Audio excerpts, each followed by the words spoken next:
바뀌어야 할 모든 것들을 다 바꿔놓겠습니다, 여러분.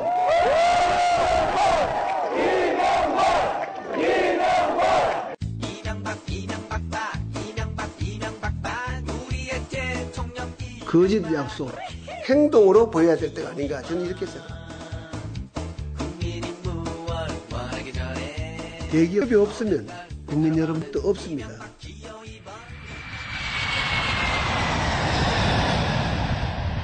서신남 노회찬과 의리남 유시민의 저공비행.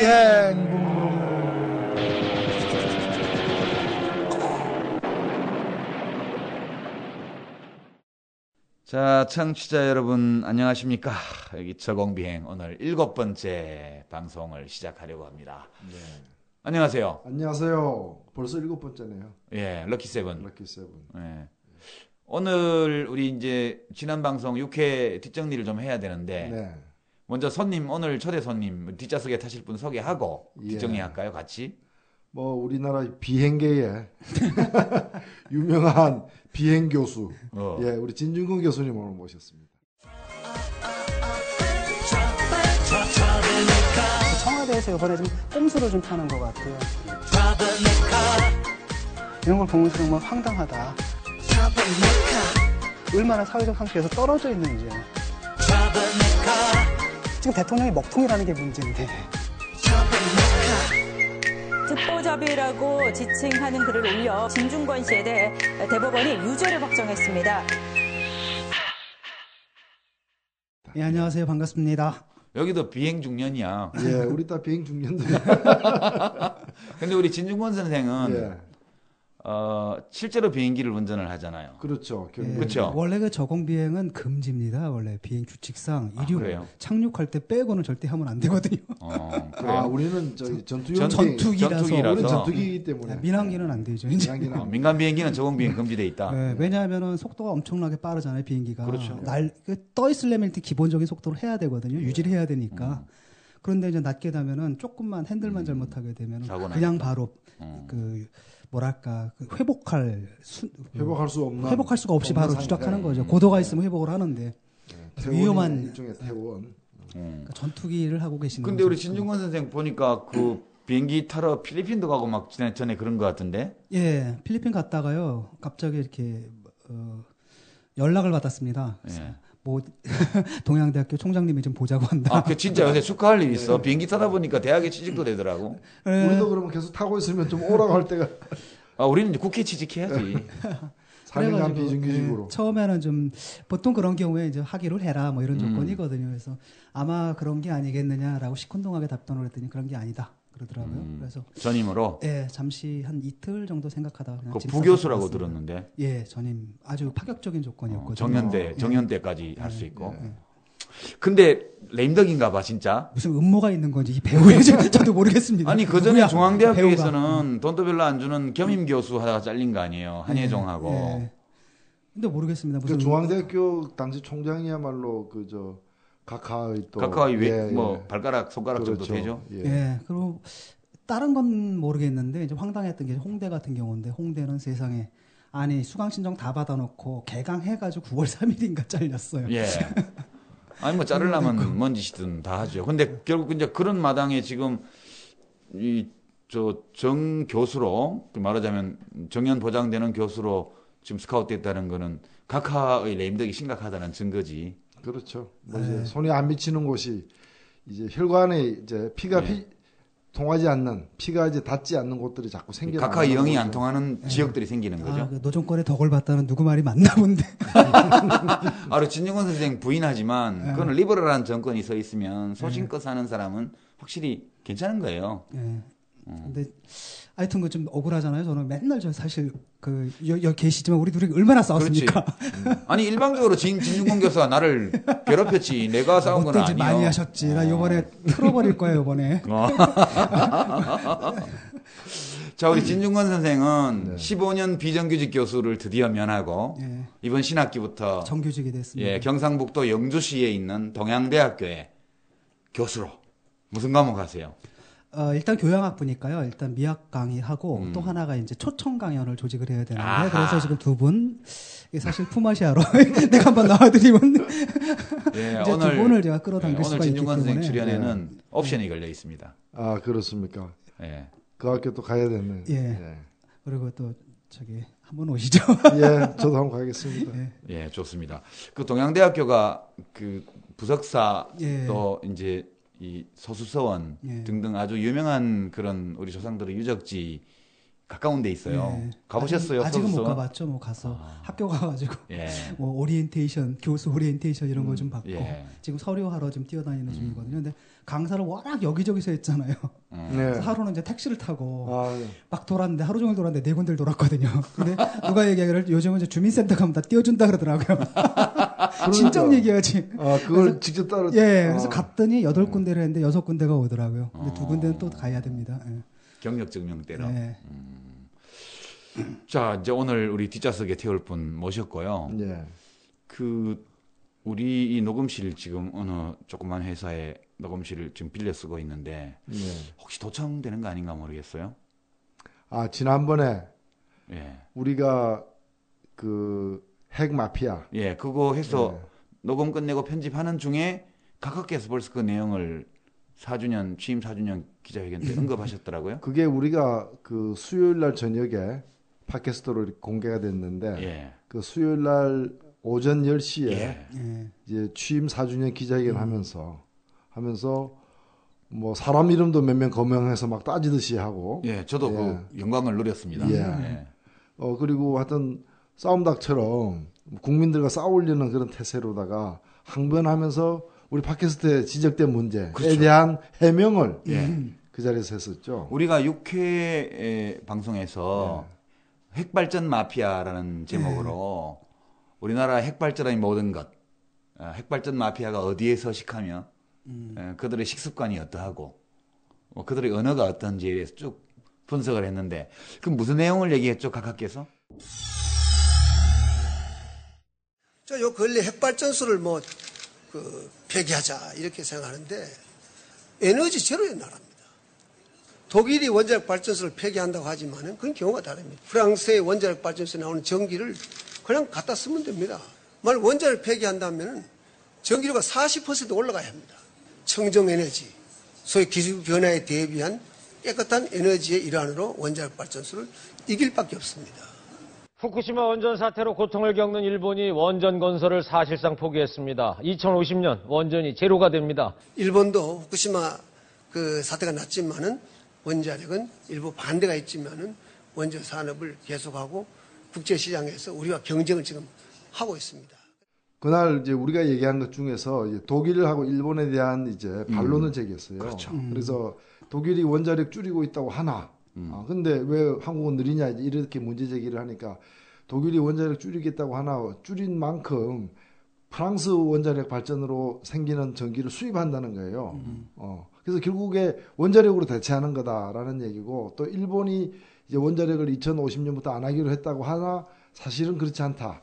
계속 할 거다. 뭐 이런 얘기인데 그래서 제가 이제 독일 부분에 관해서 물론 우리 진중 교수도 독일에 잘 아시지만은 좀 물어봤어요. 물어봤더니 독일 같은 경우에는 이제 원자력에서 뽑아내는 전기가 22%고 그다음에 신재생 에너지가 17%인데 전기가 남는 경우들이 가끔 생겨난 모양이에요. 그렇게 남는 경우가 생기면 이 남는 전력을 오스트리아나 스위스에 수출도 하고 어떤 때는 또 그냥 주기도 한대요. 양이 적을 때는 그냥 주기도. 대신에 신재생 에너지가 이제 차지하는 비중이 워낙 크니까 17%나 되니까 간혹 이렇게 흐린 날이 계속되거나 바람이 뭐 덜 불거나 이래서 그 예정된 생산량을 채우지 못했을 때 그 프랑스 국경 지역, 독일의 프랑스 국경 지역에서는 일부 전기가 프랑스에서 넘어오기도 한답니다. 그 사기도 한답니다. 그러나 그것을 독일 전체의 전기가 부족할 때 그런 식으로 하지는 않는다는 거예요. 그렇죠. 왜냐하면 독일 사람은 기본적으로 이제 고압선으로 전기가 송전되는 것 자체를 매우 싫어하기 때문에 그게 원거리, 장거리 송전을 갖다가 하는 경우가 드물다는 거거든요. 그래서 이거는 그야말로 아주 좁쌀만한 사실 하나를 가지고 뻥튀기를 해가지고 마치 1000만 명이 먹을 수 있습니다. 뭐 이렇게 얘기하는 거 식으로 이제 잘못된 해명을 한 거죠. 그거는 각하께서 이제 독일을 안 가보셔서 잘 안 가보셔서 그럴 텐데요. 예. 저 우리 진중권 선생 베를린에 많이 계셨지만 프로이센 아니야? 예, 옛날에 조선일보 읽으면서 독일 얘기가 막 나오는데 독일 살면서 이 사람들이 무슨 얘기하는지 모르겠는데. 우리 진중권 선생은 베를린에 유학했기 때문에 베를린은 프로이센 수도요.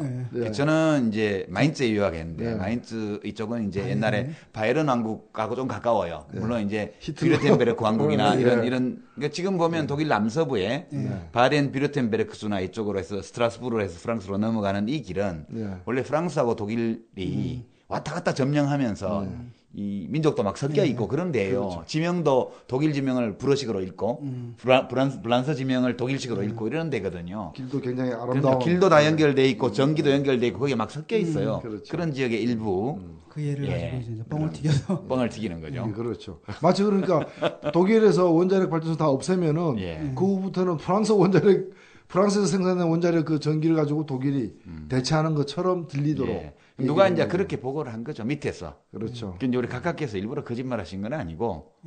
독일에서 근데 이제 그 원자력 문제 굉장히 민감하게 생각하더라고요. 근데 저도 좀 이해가 안 됐는데, 아니, 뭐 쓸 수도 있는 거 아니야? 제 의식이 좀 그렇거든요.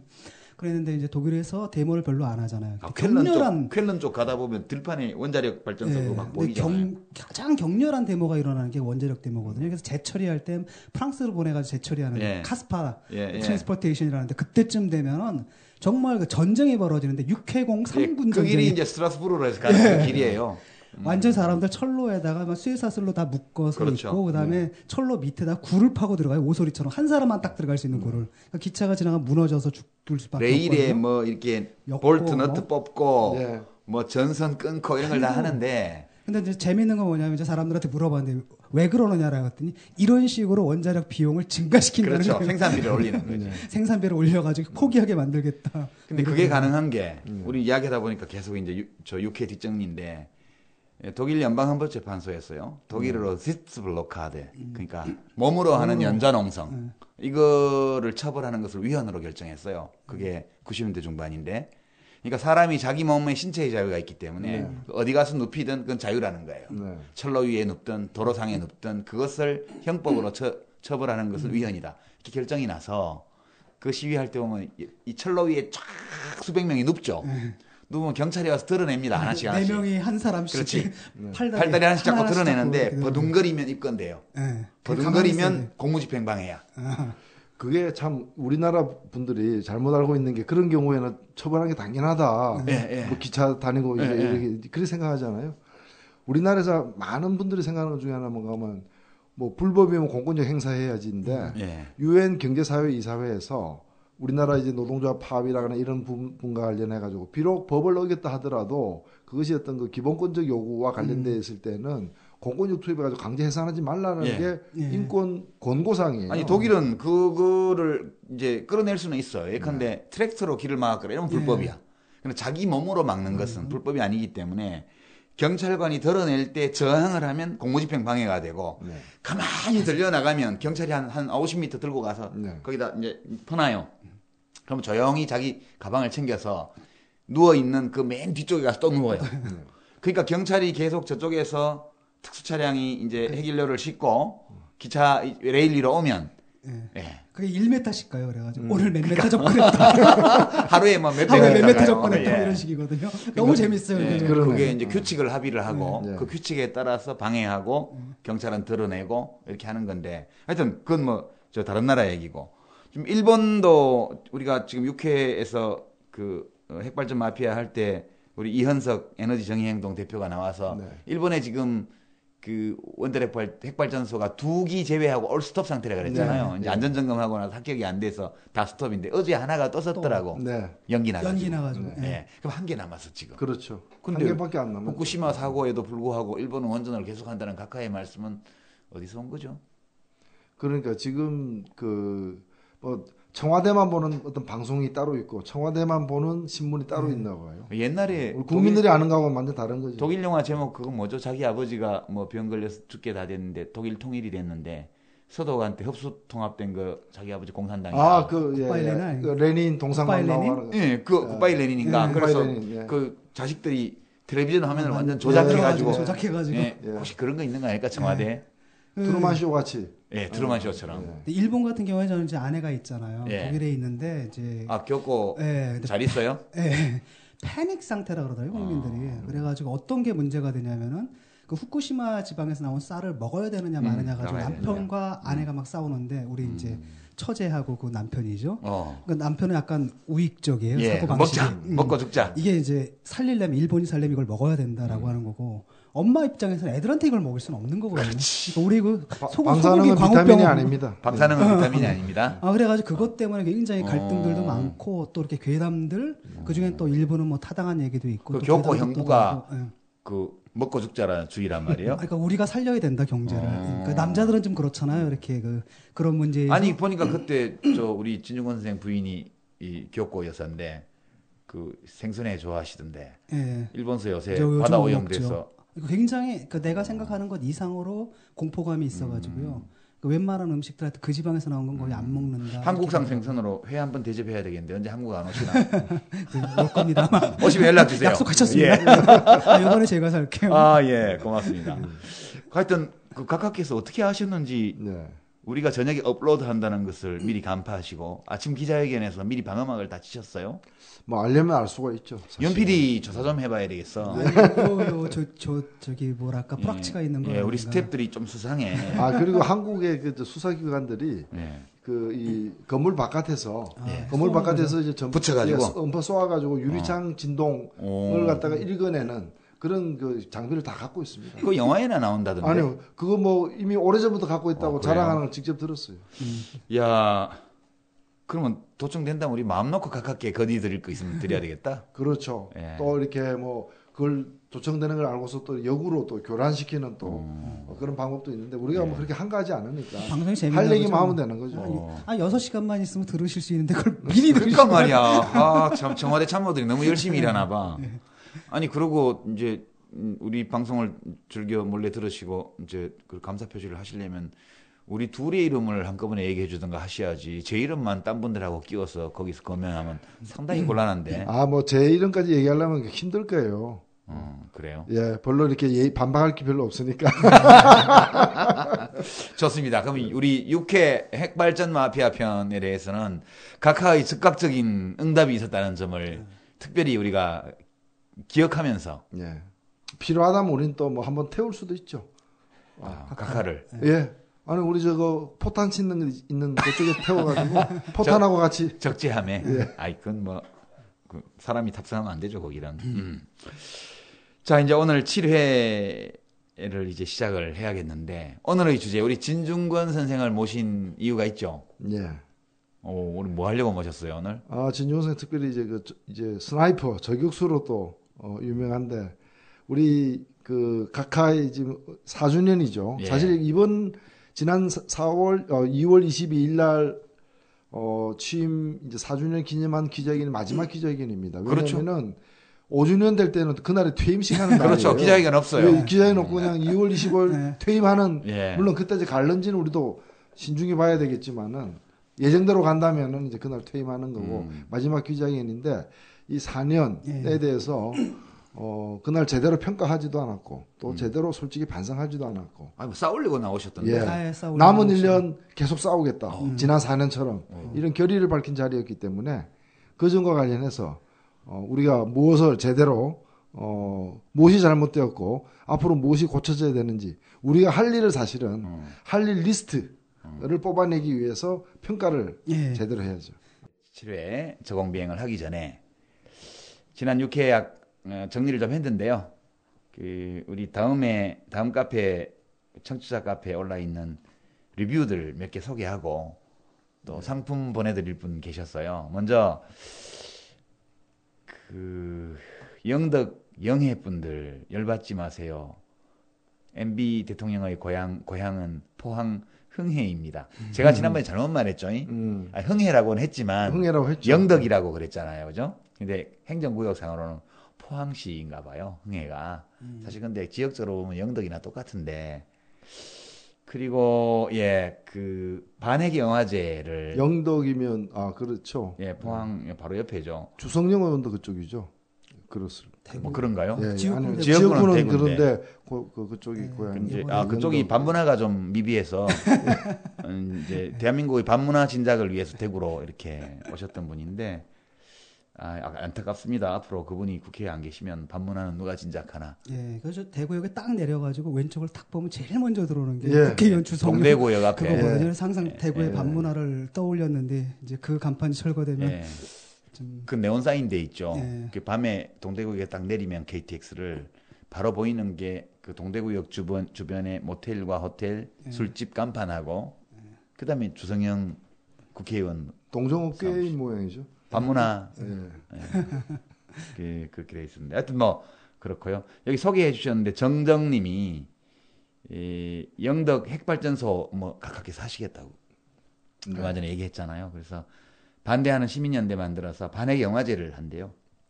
3월 3일과 3월 4일 포항문화예술회관에서 합니다. 많이 좀 가봐야 되겠네요. 예, 체르노빌 그 후 죽음의 핵폭풍 이런 영화 상영한다면 이거 광고고요. 예. 그다음에 희망을 보자님. 예. 어렵고 낯선 분야였는데 두 진행자의 정리와 적절한 비유 설명으로 많은 도움이 됐습니다. 많이 공부가 잘 됐답니다. 감사하고요. 그다음에 통합진보당이 탈핵 로드맵에 대한 그런 구체적인 대안, 현실적인 폐기물 처리, 에너지 대안 이런 거를 세워야 되는데 통합진보당에 그런 게 있냐 궁금하다. 저희 홈페이지를 참고해 주시기 바랍니다. 강계원님, 7년 전부터 네팔에 사신대요. 요즘 건조한 시기라서 하루에 14시간 내지 16시간 동안은 전기가 안 들어온답니다. 그래서 여기 핵발전소 하나 세우면 좋겠다 이런 생각했는데 지난번 방송을 듣고 나니까 생각이 바뀌었다. 대대손손 잘못하면 치명적이고 엄청난 부담을 안게 되는데 다시는 입에 담지 않겠습니다. 이렇게 얘기해 주셨고요. 강아지 엄마님 하고 알커리님 두 분께는 우리 저와 노회찬 우리 대변인의 저자 사인이 들어있는 책을 한 권씩 보내드릴 겁니다. 꽤 긴 리뷰를 주셨는데요. 강아지 엄마님이 올려주신 리뷰 거를 이렇게 보니까 노회찬님 목소리, 유시민님 목소리 듣고 핵마피아 편 듣고 열받아서 글을 썼다고. 이런 만행을 차라리 몰랐더라면 정신적으로 편안했을 텐데 이런 생각도 하셨다네요. 죄송합니다. 원래는 민주통합당을 지지하시는 분이랍니다. 그런데 요새 정책적인 면에서 통합진보당을 더 지지하게 되었다. 저공비행 때문이 아닐까요? 이렇게 주셨습니다. 나머지 당을 지지자를 이렇게 뺏어와서 하여튼 뭐 환영합니다. 저희 쪽으로 오셔서. 유시민 선생님의 특기 아니에요? 그게? 저희는 워낙 우리 좀 당했지. 좀 더 건너와야 됩니다. 워낙 많아서. 알커리님, 못 배우고 살기 바빠서 내 갈 길만 가던 사람이라고 하시면서요. 사회운동하는 사람들은 시간 남아 돌고 먹고 살만해서 하는구나 이렇게 생각했답니다. 그런데 생각해보니 내가 술 먹고 수다 떠는 시간에 누군가 싸우면서 고생해서 내 사는 곳이 이 정도 되는구나 이런 생각이 들었다고. 그래서 저공비행 들으면서 참 동화 속에 사는 것 같이 생각했던 재벌이나 박근혜 씨나 또 어떤 분들은 신처럼 모시는 박정희나 전두환에 대해서 새롭게 알게 되었습니다. 곧 제 조카가 태어나는데 지금처럼 힘든 일들은 없어지고 웃는 일만 생기기 바랍니다. 이런 사연 주셨어요. 여러분들이 올려주셨는데요. 강아지 엄마님하고 알커리님한테 책 보내드리래요. 우리 윤 PD가. 그래서 책 우리가 사인해서 댁으로 우송해드리도록 그렇게 하겠습니다. 그리고 사인한 책이 더 있으니까 또 오늘도 그렇고 계속 들으시고 좋은 또 리뷰 많이 올려주십시오. 자, 이제 우리의 비행기를 몰고 비행 중년 셋이서 청와대를 향해서 오늘은 또 우리 각하께서 이명박 각하께서 지난 4년간 거쳐오신 그 길을 따라서 지도자의 길을 따라 우리 함께 저공비행을 이제 시작해 보겠습니다.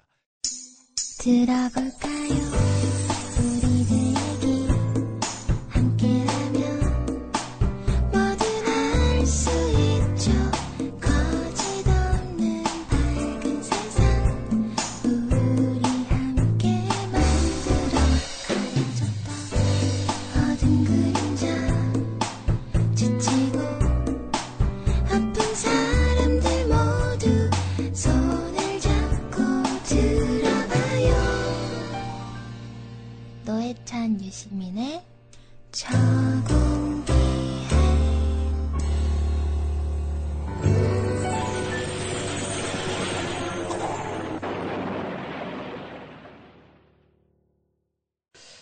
요번에 그럼 들어봤거든요. 잠깐 굉장히 짧더라고요. 문 자체는.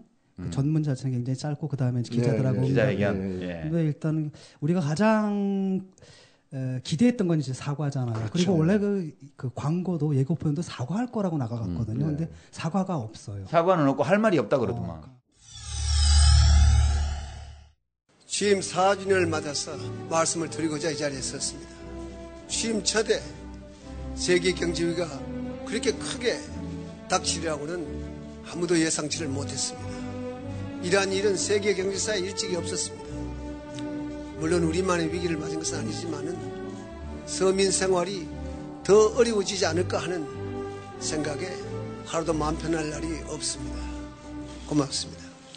할 말이 없다라고 하는데 저야말로 가슴이 아프다 그랬어요. 가슴이 아프고 어디가 아프냐에 대해서 얘기하고 뭐 잠을 못 잔다. 그러니까 병원 간 것도 아닌데 어디가 아프다. 뭐 아니 이제 사실 할 말이 없고 아니 가슴이 아프고 말이에요. 잠을 못 자는 건 국민들이거든요. 열통 터지고 그것까지 자기가 다 해버리면 우리야말로 정말 할 말이. 우리는 어쩌라고 뭘 하라고.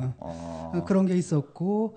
뭐 아주 독특한 그분의 특성인 것 같아요. 그 나름대로 그건 이제 사과를 했다라고 하는데 분명하게 사과를 안 하고 그 다음에 또 남 탓이더라고요. 결국은 경제 부분도 결국 남 탓이에요. 외환위기가 왔는데 어쩌고 저쩌고 뭐 이런 식이고. 그러니까 경제가 어려운 건 미국 탓, 그죠? 그 다음에 한미 FTA가 이렇게 날치기로 막 하고 이렇게 어려고 오래 걸린 거는 노무현 탓. 그 다음에 뭐 독소조항 같은 거 넣어서 합의를 해놔서 그렇다는 거 아니에요, 그죠? 그렇죠. 그다음에 해군 기지 강정마을에 잘 안 되는 거는 한명숙 탓, 뭐. 아니 근데 또 재밌는 건 이름을 아주 구체적으로. 유시민 탓, 이른바 유시민 탓, 이해찬 탓, 뭐 이렇게 다 탓이더라고. 그래서 우리가 오늘 각하 4주년 그 기자회견을 듣고 원래 지도자가 기자회견을 하시면 우리 같은 민초들은 감복해서 그 얘기를 잘 들은 다음에 어떤 반응을 보여드려야 되잖아요. 감동의 눈물을 흘린다든가, 뭐 저주의 악다구니를 쓴다든가, 뭐 반응이 있어야 되는데 지금 우리 진중권 선생 총평이 자기 혼자 다 해버리면 국민들은 뭐 하냐. 이게 지금 총평이었어요. 장구치고 다 하니까. 노회찬 우리 소신남께서는 어떻게 보셨어요? 예, 저는 뭐 새누리당, 그게 구한나라당 그 부대변인이 기자회견하는 걸로 알았어요. 그럴 때 보면 주로 뭐 상대방 그 정치인들 지도부들 이름을 갖다 거명해가지고 말꼬리 잡아가지고 이랬니 저랬니 옛날에 이렇게 말해놓고 지금 이렇게 말하냐. 대변인도 사실은 대변인 정도 되면 그렇게 얘기 못합니다. 정확하게 얘기를 하는 거지. 논객하시려나? 저랑 한번 붙어봅시다 나중에. 그 10분 토론이나 뭐 9분 토론이 나오려고 100분까지는 못 버틸 것 같으니까. 나중에 퇴임하시고 나서 시사평론가로 데뷔하시려고 준비하시는 거 아닌가? 그러니까요. 재밌을 것 같아요. 우리 어떡하지 그러면? 우리 밥그릇 다 뺏기겠는데. 아니 재밌을 것 같지 않아요. 오히려 이제 상대가 생기게 되면. 먼저 시작할 때요. 우리 맨날 이렇게 사격만 하니까 조금 안 좋은 것 같아요. 그래서 이 빵빠레 축포도 좀 터뜨리고 해야 될 것 같은데 지난 4년간 우리 이명박 대통령 각하께서 그래도 잘하신 일이 있지 않겠어요? 뭔가라도? 사실 우리가 예의상 칭찬부터 먼저 해야. 그거 안 하면 우리 너무 까칠하잖아. 그렇죠. 그리고 또 우리 성격도 그렇잖아요. 칭찬부터 먼저 안 하면은 잠이 안 와. 잠이 안 와. 가슴이 아프고 그렇죠. 제가 최근에 어떤 시사 프로에 나가면서 그런 생각을 했어요. 그래도 비판을 많이 하게 될 텐데 첫 마디는 칭찬해야 되겠다. 그래서 제가 트위터에다가 이명박 정부 4년 동안 잘한 일 하나 좀 추천해 달라고 이렇게 했습니다. 욕 태백이 들었습니다. 뭐라고요? 왜요? 아니 있는 걸 내놔라 그래야지. 존재하지 않는 걸 왜 내놔라 그러느냐부터 시작해서 막 그 다음에 이제 제일 잘했다고 하는 게 보면 다 못한 것들이. 그래서 저는 이거는 그래도 잘했다. 못한 게 더 많지만 잘한 게 한두 가지는 있다라고 얘기할 줄 알았거든. 근데 전부 다 보면 뭐 잘했다는 게 뭐 앞으로 정치에 관심을 갖도록 해줘서 고맙다. 뭐 다시는 저는 그거는 본의 아니게 잘한 거지. 그러니까 반면교사. 역행보살 그런 거죠. 한 가지 뭐 있죠. 좀 이렇게 저희가 볼 때는 이제 환경의식이 굉장히 뛰어나신 분 같아요. 우리가 지금 재원들을 마음대로 갖다 버려 쓰고 그러잖아요. 근데 이분이 그 리사이클링 정책, 회전문 인사를 그러잖아요. 회전문 인사. 썼던 사람 또 쓰고. 임태희 노동부 장관이 대통령 비서실장으로 내정된 것과 관련해서 이명박 대통령의 인사 고질병인 회전문 인사라고 주장했습니다. 우리나라 같은 풍토의 야당 국회의원이 정부에 입각해가지고 일이 될 거라고 봅니까? 안 되면 또 그다음에 왜 그런 인사를 해가지고 또 그렇게 하느냐 또 이렇게 할 겁니다. 참 지적을 하시는 분이 있는데 그 지적을 다 감안하려면 배가 산으로 가듯이 그렇게 될 가능성이 있습니다. 어쨌든 이런 식의 그 뭐랄까 사실은 갖다 버려야 할 인사들을 또 다시 쓰는 이런 인적 자원 식의- 재활용. 예, 인적 자원 재활용 이런 부분에서는 우리가 환경의식을 좀 본받아야 될 것 같고요. 또 다른 한편으로는 나이 먹는 거 우리가 싫어하잖아요. 예. 저 4년 동안 나이 먹기를 바랬습니다. 시간이 가면서 달력 뜯는 4주년, 재미로 살아. 4주년, 달력 뜯는 이제 1년 재미로 남았다. 살아. 뭐 그런 저 즐거움을 나이 좀 먹어도 선사해 좋아. 내가 나이 준- 먹는 한이 있어도 빨리 지나갔으면 좋겠어. 예, 그런 거죠. 예. 그러니까 이제 2013년 2월까지는 나이를 빨리 먹는 게 낫겠죠. 예. 그거는 좀 다른 얘기예요. 근데 우리 진중권 선생을 뭐 시간 강의 나가는 데서 다 자른 건 잘한 일 아닌가? 덕분에 제가 좀 또 2년 동안 놀았는데 다시 그러니까요. 들어오려니까 적응이 안 돼요. 지금 이게 사람이 아니 전임으로 보내드리려고. 방랑 끼가 들어버리면 이게 예, 사실은 이제 룩삭 하나 딱 들고 다니거든요. 팬티 몇 장하고 뭐 와이셔츠 몇 장 그래가지고 필리핀 갔다가 한국 갔다가 독일 갔다가 이러다가 지금 와가지고 또 자리 잡으려니까 그래도 한 2년간 쉴 시간을 주신 것에 대해서 개인적으로 좀 감사해요. 그러지 않았으면 못 쉬었을 거예요. 아마 정말. 근데 그 사이 바빴잖아요. 뭐 트위터 같은 거 보니까 안 쉬던데. 계속. 하방 총질이던데. 트위터가 노는 거죠. 사실 저의 놀이터고. 근데 저는 사실 진지하게 이 문제에 관해서 생각을 많이 해봤어요. 그 전부터 예. 각하 1주년 토론 때부터 제가 100분 토론 나갔거든요. 예. 그 이제 2주년, 3주년 계속 한 번씩 나갔는데 그 제가 정부에서 하는 일을 가만히 들여다보면 4대강 같은 거 하면 안 되는데 했고 뭐 부자 감세도 하면 안 되는데 했고 뭐 종부세 폐지 이런 거 다 하면 안 되는데 했고 뭐 좀 하면 안 되는 일을 엄청 많이 하셨어요. 해야 되는 일은 또 안 하시고 그런데 해야 되는 일을 한 게 하나는 있더라고요. 그 보육 예산.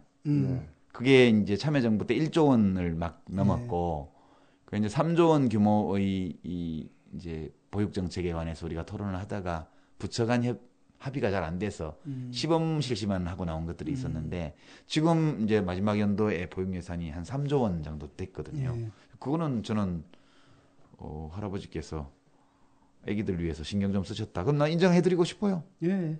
그런 세세한 부분이 몇 가지는 더 있겠죠. 예. 근데 그래서 열심히 찾고 있는데 그거 하나밖에 아직은 안 보이더라고요.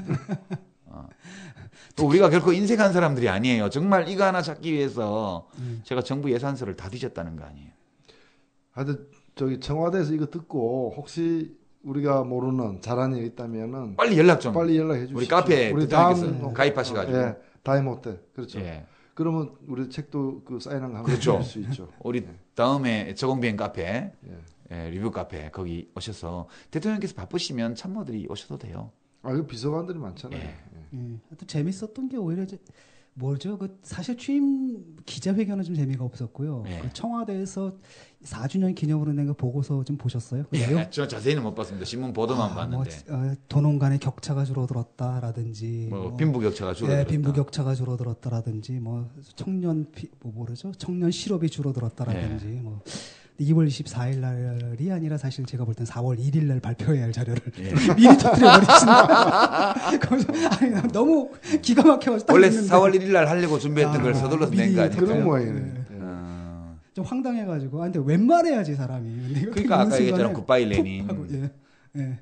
각하 전용이라니까 그게. 이게 파티션이 있는 것 같아 세계가. 파티션이 돼가지고 여기는 우리가 들어 사는 세계고 똑같은 그건데 이쪽은 저 각하 세상에 또 따로 있는 것 같더라고요.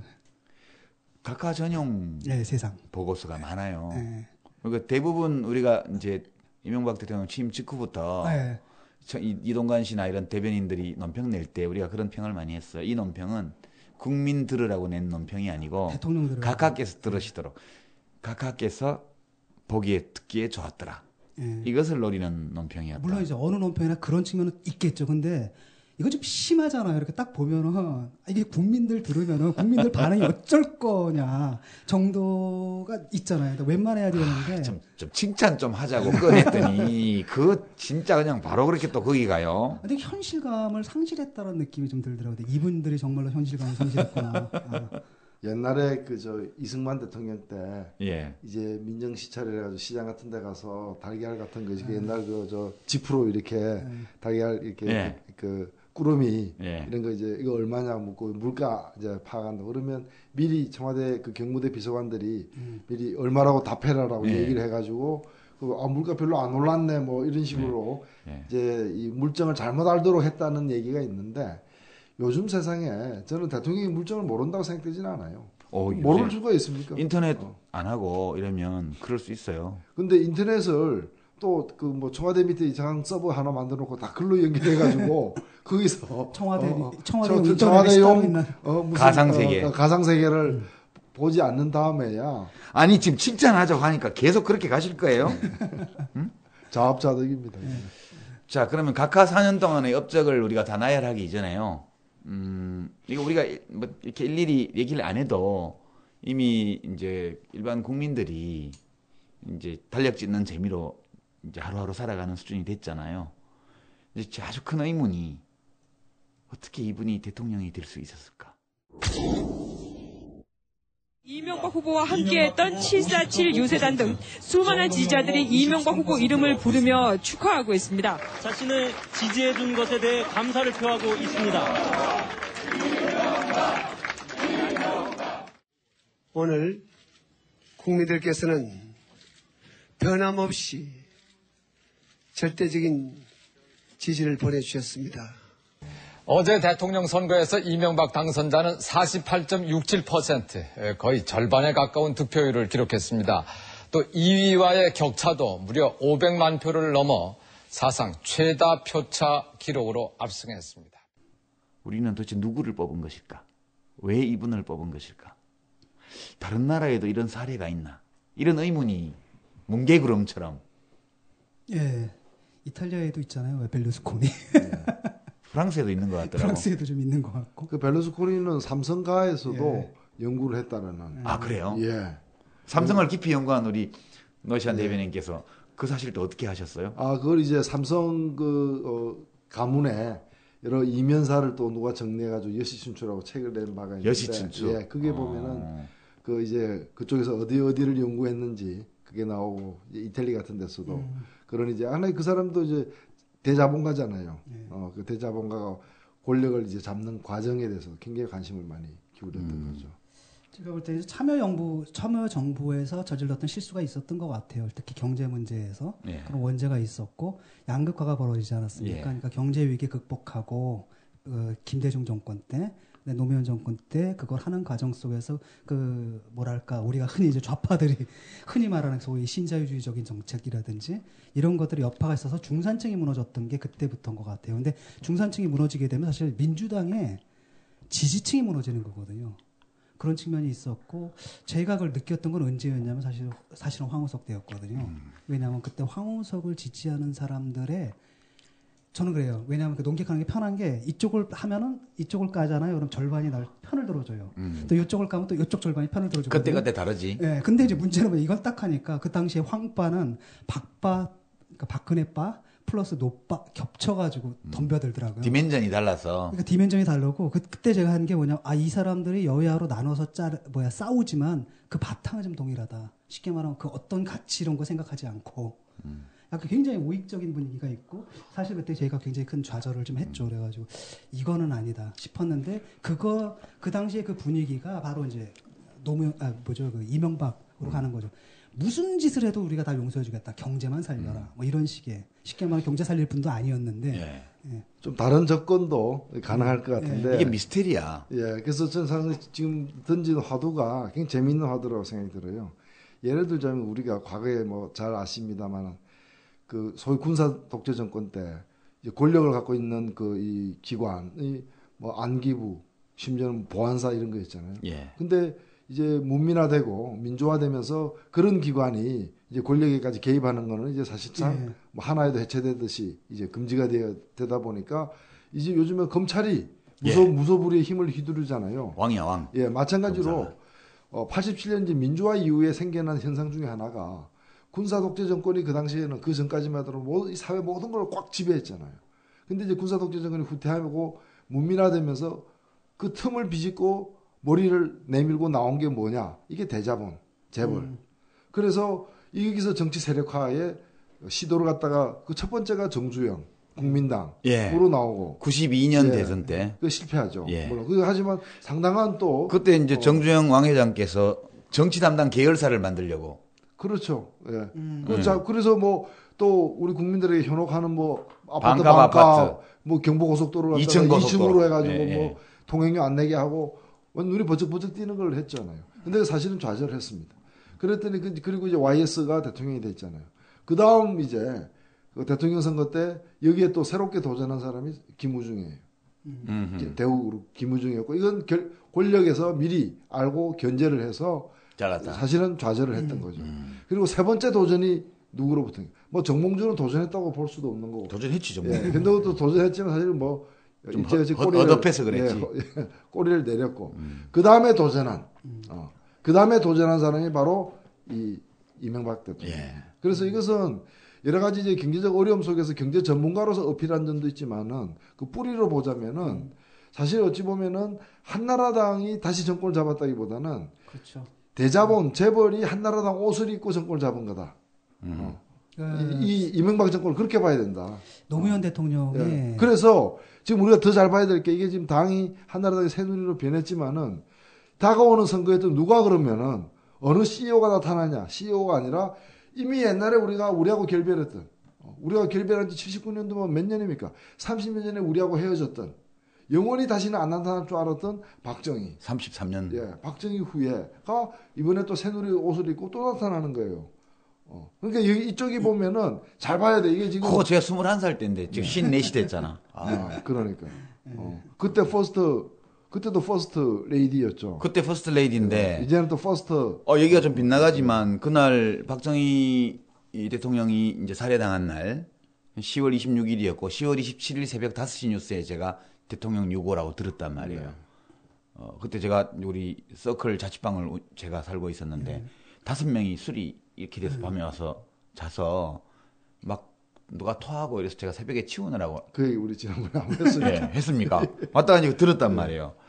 그러니까 그게 10월 27일 토요일 새벽이었어요. 근데 그때 그 우리 자취하던 그 달동네 집 아주머니가 주인 아주머니가 이 태극기 이 조기를 개항하러 나와서 저보고 학생들 너무 좋아하지 말아요. 사람이 죽었는데 이러면서 웃더라고.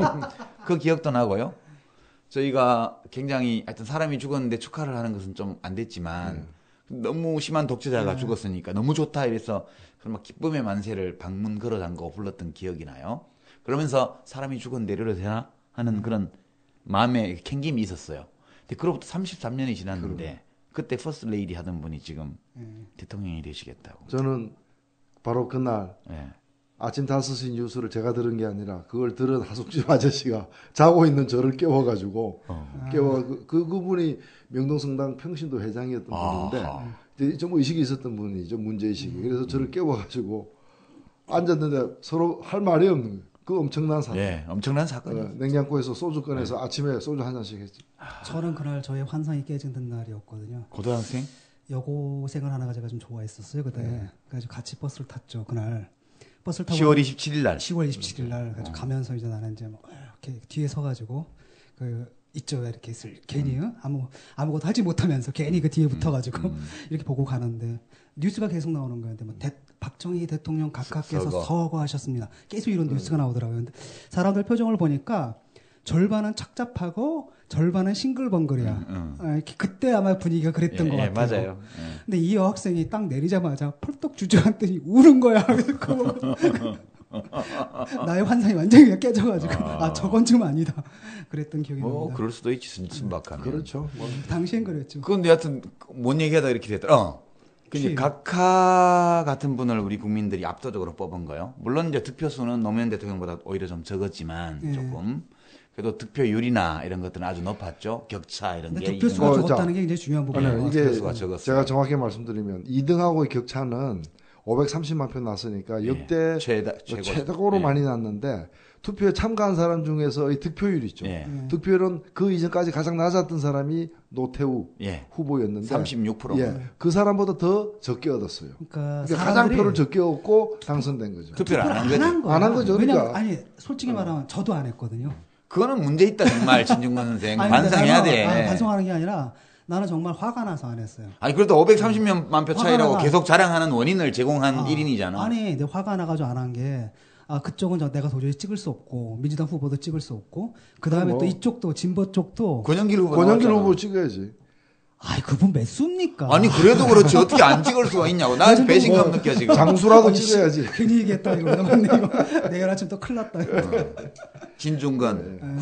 아니, 그 실제로 화가 나더라고요. 어느 쪽 찍을 수 없게 만들어가지고. 내가 그래서 이때는 이건 정말 의식적으로 난 보이콧이다.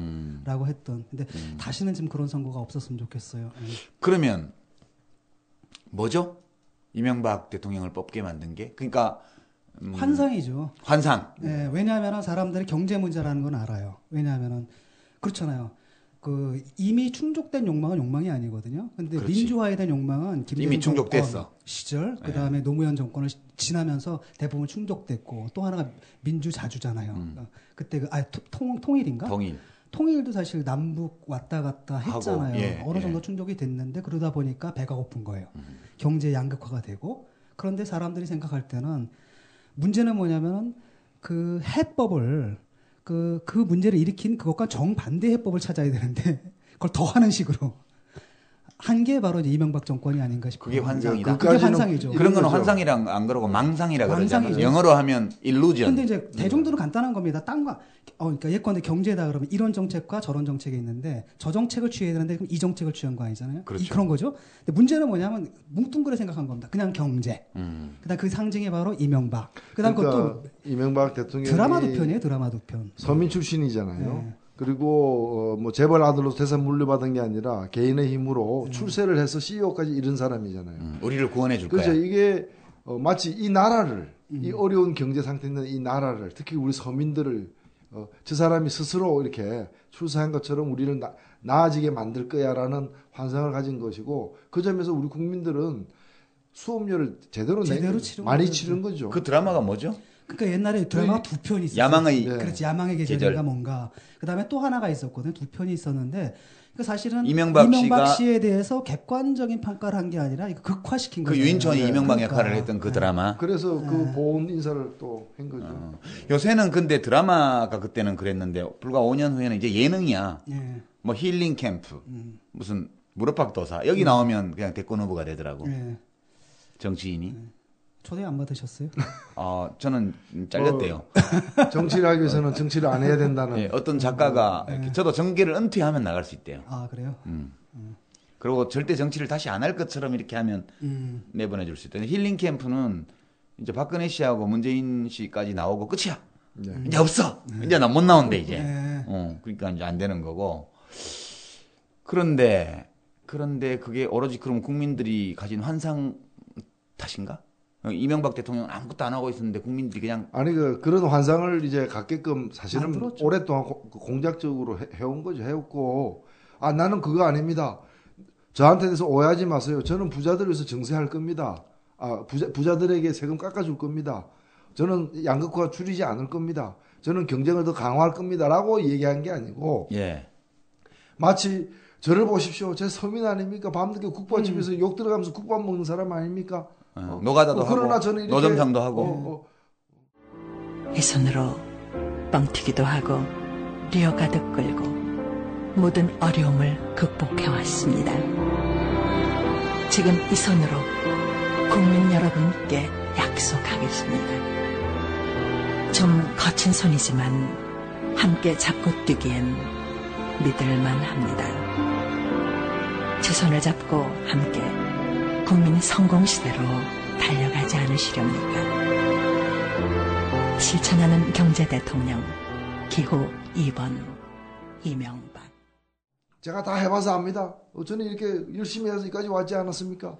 여러분들도 그렇게 만들어 드리겠습니다. 그래서 국민 성공시대 그때 구호가. 그래서 실제로 747이 뭡니까? 747 공약이라거나 이런 제반 우리 국민들에게 허황된 약속을 본인이 한 거죠.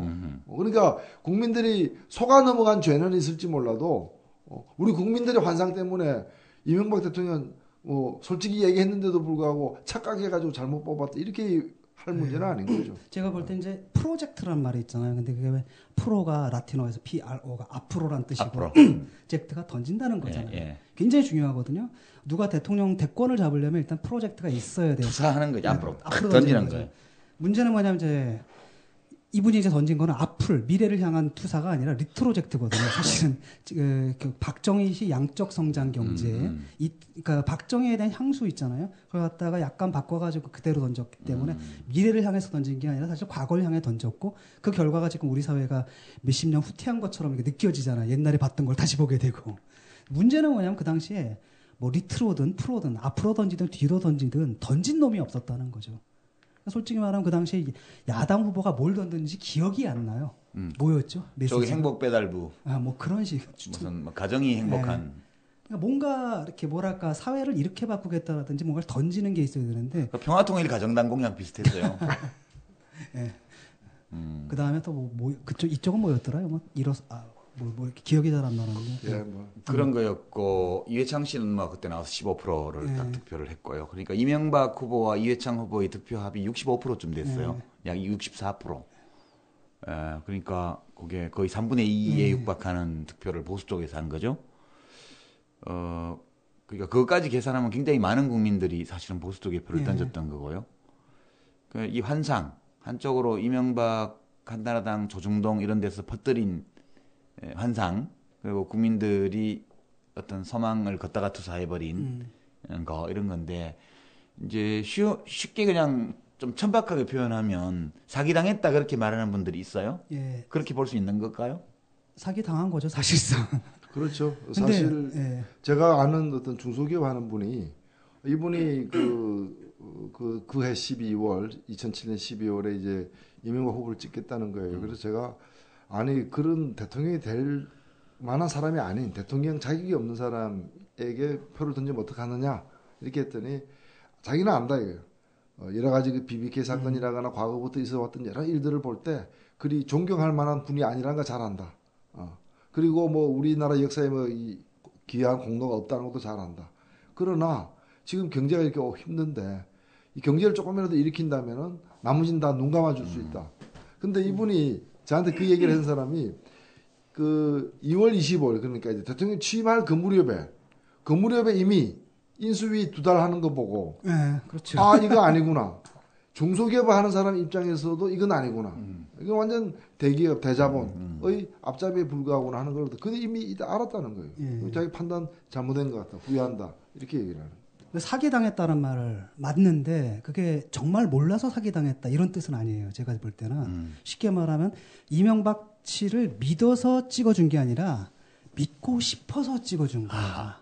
그 욕망이 있는 겁니다. 아마 많은 사람이 믿지는 않았을 거예요. 근데 혹시나 그래도 희망이 있으면 괜찮잖아요. 약간은 찜찜하지만 그래도 혹시나. 그렇죠. 그런 게 있었던 거고. 근데 그게 이제 나중에 인수위 때 사실 저도 그 당시에 논객 은퇴했었거든요. 한 2년 동안 그 황우석 이후로. 그 당시에 이제 제가 컴백하면서 이분이 나를 불렀다. 딱 인수위 하는 걸 딱 보니까 아주 아닐 거라는 건 알았는데 야, 이 규모일 줄 몰랐죠. 이 사람들 RNG부터 땅을 사랑했습니다라든지. 그건 사실 우리가 비꼴 때 하는 말이잖아요. RNG 인수위원장은 국보위 출신이요, 거기다가. 이경수. 50 국보위 출신이에요. 근데 그때 젊은 30대 교수였는데 거기 들어가야 될 이유도 없는데 자기가 원해서 들어간 걸로 추정되거든요. 그때 이제 그 젊은 여성. 유일한 젊은 여성이었어요. 아니요. 여기서 몇 명 더 있었는데 본인은 이제 여성계 대표로 당시에 차출당했다라고 변명을 했었죠. 뭔 여성계 대표 자기가 숙명여대 젊은 여자 교수인데. 그렇습니다. 개그의 존립 기반 자체를 없애니까 좀 위기감을 느꼈는데 예를 들어가지고 부동산 투기했잖아요. 그럼 그건 비꼴 때 우리가 하는 말이거든요. 형 땅을 사랑하셨나 보지? 우리가 비꼬면서 해야 되는데. 진지하게. 지금 나와서 진지하게. 저는 땅을 사랑한 죄밖에 없습니다. 팍 풍자를 못해 그러면.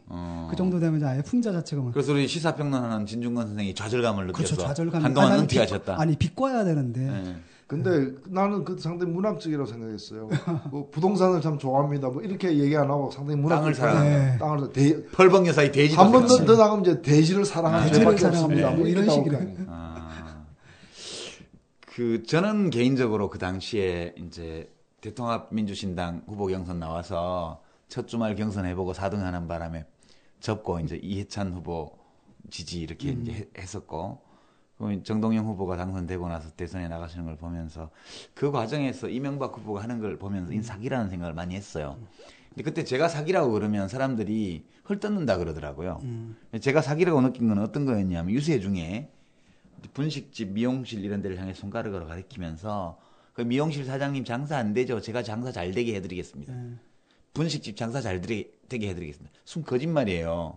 이 자영업이 국민소득이 감소하는 가운데 공급 과잉이 되고 이쪽 대량 해고 나오고 비정규직이 커지면서 사람들이 이 오픈을 많이 해서 공급 과잉이 갈수록 심해지고 있는 상황이고 그것이 불경기하고 겹치면서 소규모 자영업이 장사가 안 되는 상황인데 그 대통령 후보라는 사람이 가두유세를 하면서 그렇게 말을 하는 걸 보고 저 사람은 타고난 거짓말쟁이다.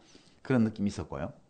그 다음에 이제 정권거래소 방문했을 때 내가 당선되면 당선 즉시 주가 3천, 임기 중 5천 이렇게 하는 걸 보고 저 말이 이 저런 말을 거짓말로 할 수가 있을까? 라는 이 보통 사람들의 규모를 넘어서 보통 사람들이 그러니까 말하자면 인지할 수 있는 또는 상상할 수 있는 범위를 넘어서는 그걸 하는 걸 보면서 저 사람은 사기꾼이다. 그런 느낌이 강하게 들었는데 어디 가서 그런 얘기를 해도 말하자면 신포도 저 신포도야 자기 팔 안다 하니까 야당 정치인으로서 그런 것처럼 들으시더라고요 당시에. 그러니까 그런 걸 보면 명백히 보통 사람들의 사고력의 한계를 넘어서는 엄청난 거짓말을 할 때 사람들은 그것을 의심할 수 없는 거 아닌가? 한나라당 이명박 후보는 자신이 집권하면 내년에 주가지수가 3천을 돌파하는 것이 어렵지 않을 것이라고 말했습니다. 이명박 후보는 오늘 오전 여의도 대우증권 본사를 찾아 투자가들을 만난 뒤 최근에 증시 상황을 보고받는 자리에서 세계 경제가 어렵지만 집권 시 지도자에 대한 국민의 신뢰를 바탕으로 이를 극복하고 주식시장에 활기를 불어넣겠다면서 이같이 밝혔습니다. 일단 수치상으로 747이 이제 깨졌다는 건 진짜 깨졌지만 좀 처참해요. 성적표를 보니까 현대연구원인가? 그러니까 7%라더니 3.1%더라고요, 평균. 4년간. 이거는 이제 그 전 정권들보다 경제를 포기한 대통령이라고 자기들이 욕했던 그 대통령보다 진짜 미치고요. 그 다음에 4만 달러는 무슨 지금 겨우 2만 달러. 참여정부 때보다 낮아요. 그렇죠. 그걸 겨우 회복하는 중. 2007년보다 낮아요. 또 하나가 세계 7대 경제 그건 사실은 14, 불가능한 15위. 15위로 하나 뒤로 갔죠. 하나 더 뒤로 가버렸죠. 이건 이제 그 마지막 갖고 있는 그 카드마저 이제 날아가 버린 것이기 때문에 글쎄요. 근데 사기라는 게요. 그러지 않아요? 우리 흔히 당하는 사기 사건이 운전해서 가는데 횡단보도 앞에 신호대기 하는데 옆에서 탑차가 딱 서가지고 백화점 납품하던 물건 20만 원짜리인데 3만 원에 굴비 고급 굴비 준다 이래가지고 사서 사기당한 사람들 있잖아요. 그게 결국 사기 사건이라는 거는 사기 치는 사람과 사기 당하는 사람 사이에 어떤 공감이 형성될 때만 사기 사건이 성공하는 거 아닌가요? 그렇죠. 사실은 저도 한번 당해봤습니다. 그런 거. 그런 거? 어떤 거? 저도 굉장히 똑똑하다고 생각했거든요. 근데 이제 예비군 훈련장 가잖아요. 그러면 난리 바가지가 나잖아요. 이상한 사람들이 있고 중대장이 막 각계전투 요령 딱 그럼 한 사람 술 치고 나가지고 이러죠. 여러분, 내가 개태랑인데, 이렇게 다 죽어 이러면서 이제 또, 듀얼로 이제 강의가 이루어지고. 그러다 보니까 가끔 가다가 그 약장사나 이런 사람들을 초대해요. 그래가지고 강의 시간을 메꾸게 하거든요. 근데 한 분이 왔는데 너무나 잘하는 거야. 약선전을. 근데 와가지고 뭐냐면, 여러분, 제가 병원에 갔는데요. 그래서 안병동을 갔대요. 그래서 그때 그 환자들의 끔찍한 모습들을 쫙 나요. 그러니까 사람들이 다 겁먹었잖아요. 근데 이런 분들이 평소에 이러이러한 증상이 있었습니다. 아침에 일어나면 여기가 거북하고요. 막 이러니까 사람들이 다 자기잖아. 그 다음에 나오는 게 양약. 양약을 이거 고치는데 양방에서는 이렇게 하는데 양방의 문제는 뭐냐? 딱 문제가 된 그 부분만을 도려냄으로써 전체적으로 균형을 깨뜨린대요. 여기서 중요한 게 한방이라는 거예요.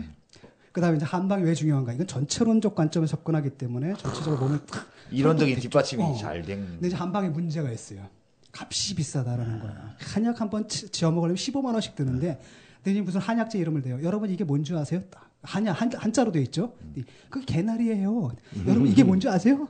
그게 쑥이에요. 근데 이런 걸 갖다가 한약방에 가면 몇만 원씩 받아 먹거든요. 근데 이 책을 보세요. 딱 이걸로 하면 10만 원짜리 10전대보탕 5,000원이면 합니다. 그다음에 약탄 게 끼워드릴게요. 딱 그럼 샀죠 저도 이제.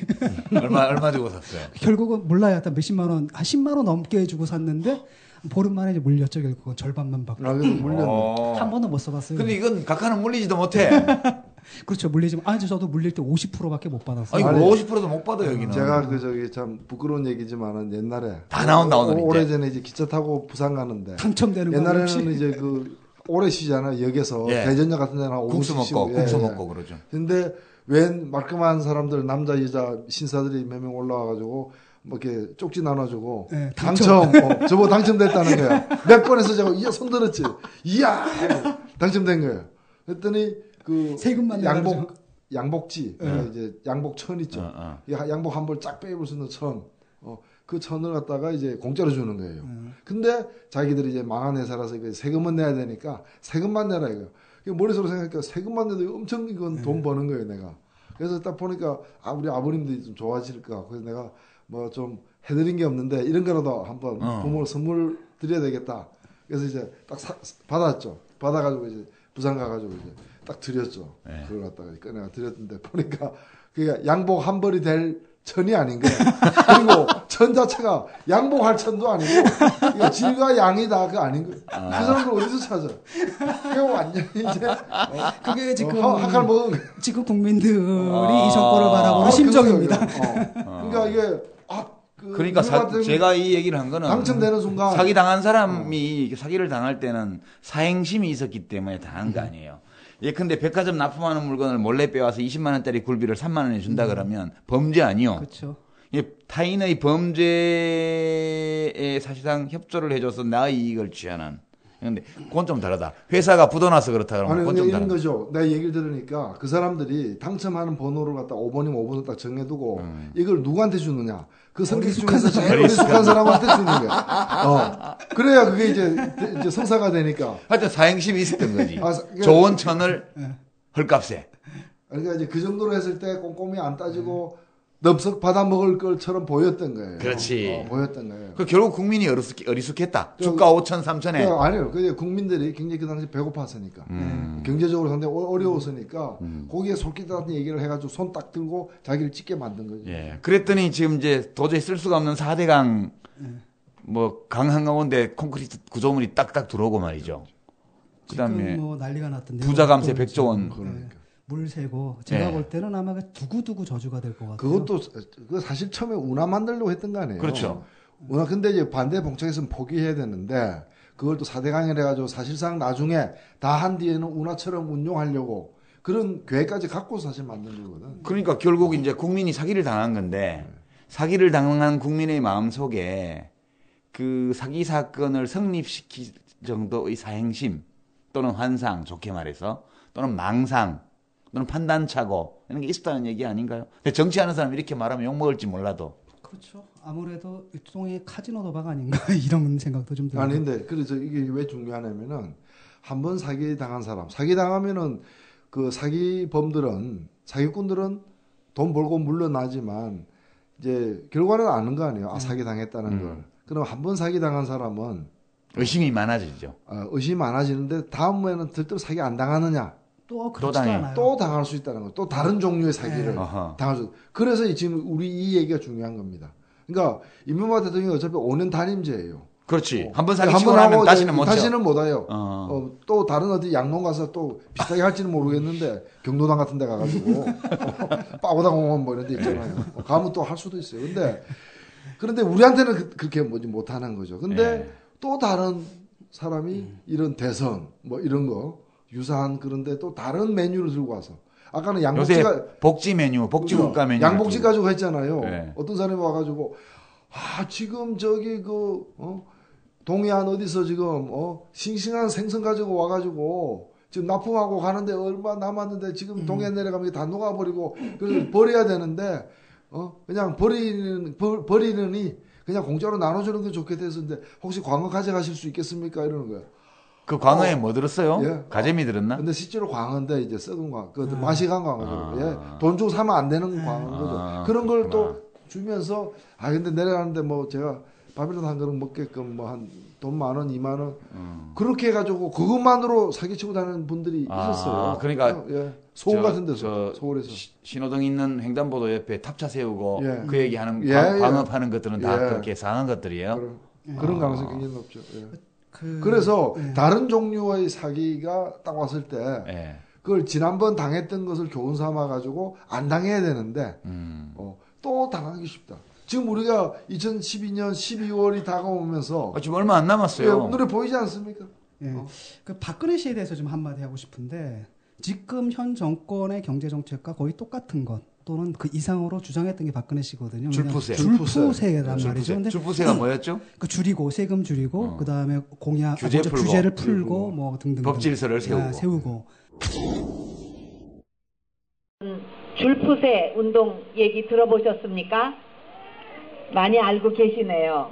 이렇게 자꾸 국민 세금 걷어들여서 국민의 희생을 강요해서 뭐를 벌려가지고 나라가 잘 되지 않습니다.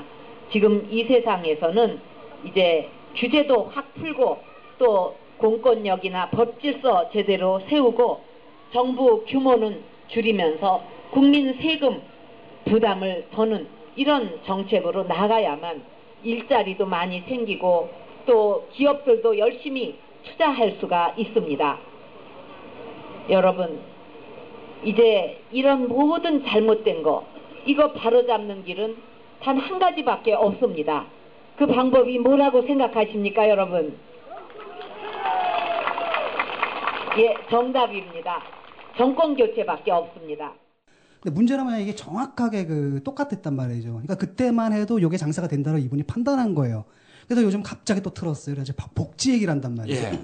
이건 또 품목이 바뀌었어, 품목이. 라고 했으면 자기가 또 그 정권에 협력을 한 거 아닙니까? 그렇죠. 뭐 사실 뭐 부딪히긴 했지만 그거는 대권 때문에 부딪힌 거고 정책적인 측면에서 분명히 책임을 져야 되고 그렇다면 자기의 그 줄푸세 공약이 일으킨 그 문제점들에 대해서도 좀 얘기가 좀 돼야 될 것 같아요. 반성이 돼야 되는데 그것 없이 또 넘어가면서 또 다른 장사판, 그렇죠. 새로운 유행을 쫓아가지고 판을 또 지금 벌려놨단 말이죠. 여기에 대해서 그러니까 양복지에서 지금 광어로 바뀐 그렇죠. 거예요. 양복지에서 광어로 간 거죠 지금. 이런 문제라는 거죠 이게. 근데 이제 이명박 대통령이 747로 사기를 쳤는데 실제로 한 거는 줄푸세였잖아요. 그러니까 세금은 줄이고 해서 부자 감세 100조 원을 했고요. 규제는 풀고 해서 부동산 투기에 대한 거 다 없애고 그다음에 재벌 규제 다 없애고 그렇게 했고 그다음에 법질서는 세우고 해서 명박산성 세우고 그 전기통신기본법 다 했잖아. 자기 사람들 세우고 그렇지. 그다음에 이제 언론 장악을 위해서 종편 세우고 무조건 고소하고 기소하고. 그러니까 결국 이명박 대통령이 실제 한 일을 보면 박근혜 씨 공약을 다 실천했더라고요. 4대강 빼고. 사실 공약이 같았어요. 둘이. 그리고 또 둘이 협력을 했고 중요한 문제에서는 아마 제가 기억나는 건 딱 하나. 그 뭐죠? 그 수도. 그 행정수도. 그 부분에서만 약간 박근혜 씨가 약간 그 이제 전술적 판단의 차이가 달랐던 거고. 그렇죠. 뭐 서방파나 양언이 파나 그게 그 파죠. 자기들은 굉장히 다르잖아요. 서로 원수잖아, 그거는. 그러나 그게 흥해파나 달성파나 범주로 뭐 같이 분류되는 거죠. 자, 지금까지 이 각하 4주년을 맞아서 각하께 헌정하는 방송인데 지금까지 우리가 각하 뒤에 있는 분들을 주로 다뤘어요.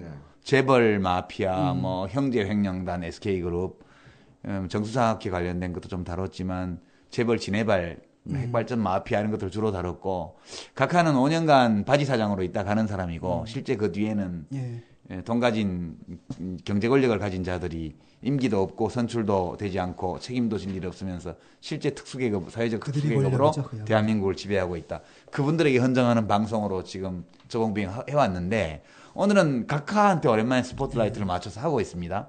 제가 던진 첫 번째 질문은 그래도 각하에게 잘한 점이 없었느냐. 두 분이 몹시 인색하게 평을 해주셨고.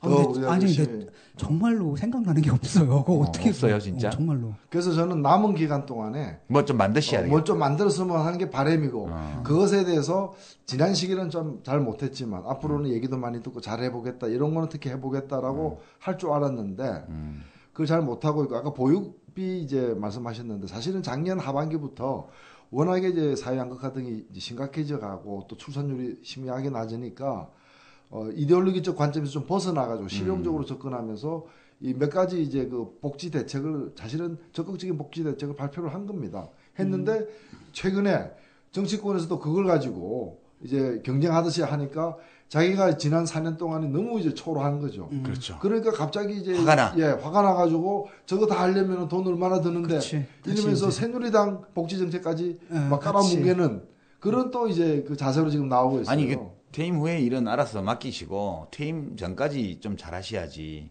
하여튼 그랬고요. 두 번째 질문 우리가 다룬 질문이 왜 우리는 그를 선택했나? 무엇이 우리로 하여금 그를 뽑게 했는가? 우리는 도대체 누구를 뽑은 건가? 이거를 가지고 지금 얘기를 했습니다. 사기를 당한 거다. 이게 결론이네요.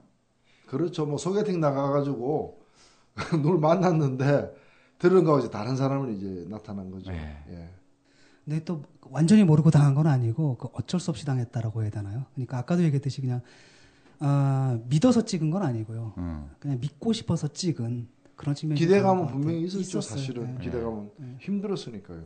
근데 그게 이제 객관적 상황 판단에 대한 기대감이라기보다도 이렇게 그랬으면 좋겠다라는 원망의 표현이 더 컸다고 봐요. 지금 우리는 왜 그분이 잘한 게 없었나? 또 우리는 왜 그분을 뽑았나? 이런 것들을 가지고 이야기를 나눠봤는데 이제 1년 남았습니다. 하루짜리 달력이 붙어 있는 것 같으면 365번을 4번을 찢으면 이제 다시 나갑니다. 근데 이 남은 365일 동안 각하께서 무슨 일을 하실까?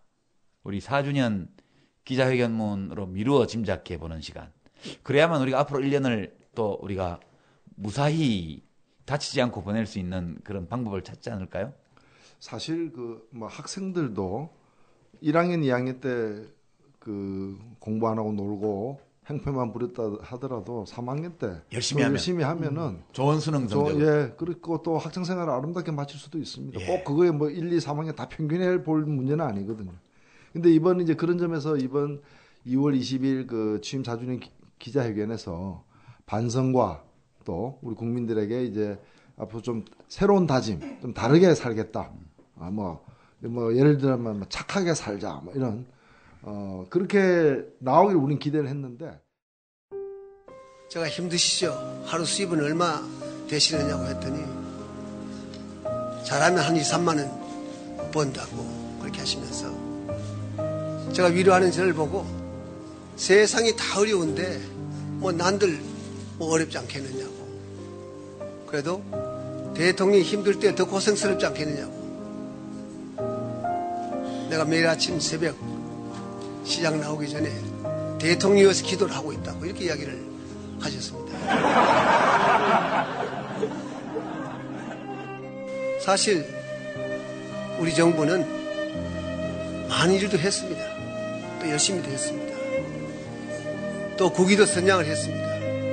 뭐 국격이 아주 높아졌습니다.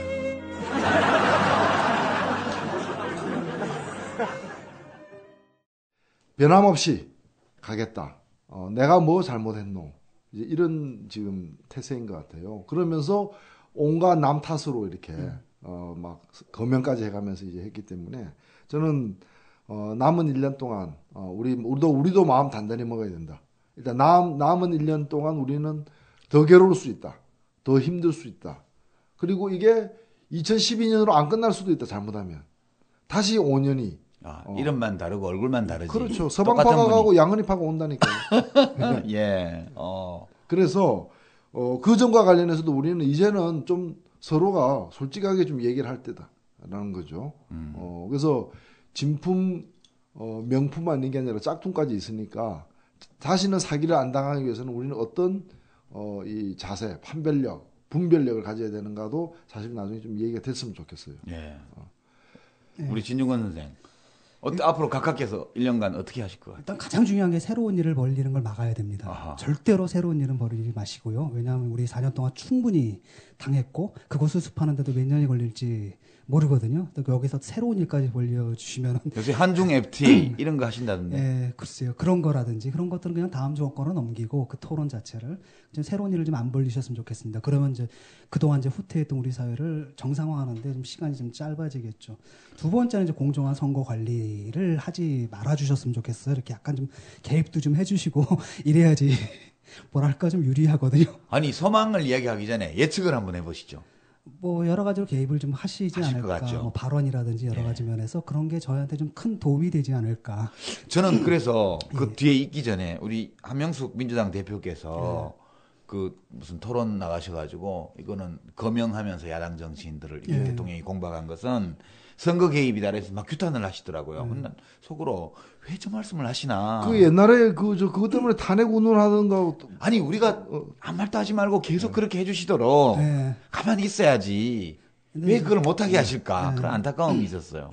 그게 부딪히게 하고 이제 각하로 하여금 그런 발언을 좀 종종 하게 해서 사람들 이제 가슴에 저는 얼마나 영광인지 몰라요. 대통령 각하 기자회견에 제가 직접 이름이 언급됐다는 게 너무 영광이고요. 지금 야당 대표로 계시는 한명숙 대표께서도 그 지금 반대하고 계신 우리 전 이해찬 총리도 지금 뭐 가장 반대는 유시민 우리 그 통합진보당 대표께서도 엔돌핀이 팍팍 돌아요. 앞으로도 좀 그렇게 해주시면 좋겠는데. 국민들의 막 투지를 막 불살라 주시는 그런 발언들을 앞으로 간혹 좀 해주시고요. 세 번째가 좀 개인적인 준비를 좀 하셔야 될 것 같아요. 소송 준비라든지 퇴임 후에 뭐 이런 것들 좀 청문회 준비를 해야 돼요. 그거 많이 하실 것 같다. 그건 좋은 거 아니에요? 청문회 나가실 준비나 혹은 이제 기소되어서 법정 공방을 할 준비를 하게 되면 거기 시간을 많이 빼앗기셔서 그리고 새로운 사업을 못 시작하시지 그렇죠. 않을까. 그리고 또 잠을 좀 푹 주무셨으면 좋겠습니다. 그러니까 각하는 이제 깨어 계신 것 자체가 일단 사회적 비용으로 좀 들어가는 측면이 많거든요. 그래서 일단은 이분이 잠을 안 주무세요. 그래가지고 제가 그때부터 이게 문제다라고 제가 지적을 했는데 좀 이번에 좀 잠 좀 푹 주무시고 그랬으면 좋겠다. 사실 당을 떠나서 역대 대통령들이 임기 마지막 해에 자신이 소속된 이른바 집권 여당으로부터 탈당한 일들이 반복이 되어 왔습니다. 이게 상당히 안타까운 정치사였는데 이명박 대통령은 그럴 뜻이 없어 보이고 또 박근혜 비대위원장도 그러지 않겠다 그러고 그리고 제가 볼 때도 탈당 안 할 것 같아요. 왜냐하면은 과거의 대통령들은 그래도 탈당함으로써 뭔가 좀 수습될 거라는 기대감이 있었거든. 근데 지금은 보니까 탈당해도 아무것도 수습 안 된다는 걸 알고 있는 것 같아요. 그러니까 오히려 탈당을 안 하는 거고 제가 볼 때 왜 이 기자회견이 이렇게 윽박 지르듯이 강경 모드로 이번에 나왔느냐.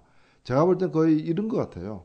역대 다른 대통령과 달리 이번 대통령은 임기 마지막 한 8개월, 10개월 남겨두고 국회가 바뀌잖아요. 그렇죠. 예. 그리고 지금으로서는 사실 여소야대가 될 가능성이 매우 높고 그러면 이제 새로운 이제 세력들, 그러니까 미래 여당 세력들이 미리 대통령이 퇴임하기 10개월 전부터 이제 입법부를 장악하고 심판을 해 들어갈 거 아니겠어요. 당장에 우리 제가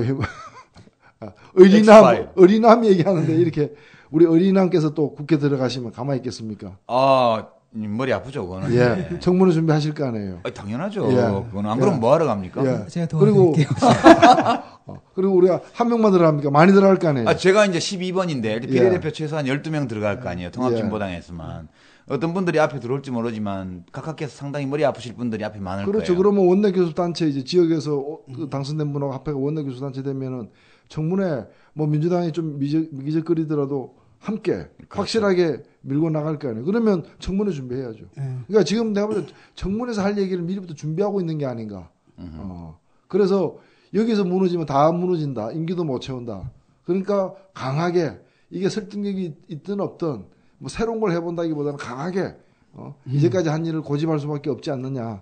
근데 이번이 참 재밌는 게 뭐냐면 이제 환상이 있거든요. 자기에 대한 환상이 있는데 그 박정희도 그런 말 했잖아요. 내 무덤에 침을 뱉어라 뭐 이런 얘기 했잖아. 우리 진중권 선생이 네 무덤에 침을 뱉어마라는 불후의 명절을. 이분도 좀 그런 게 있는 것 같아요. 언젠가는 평가받을 거다.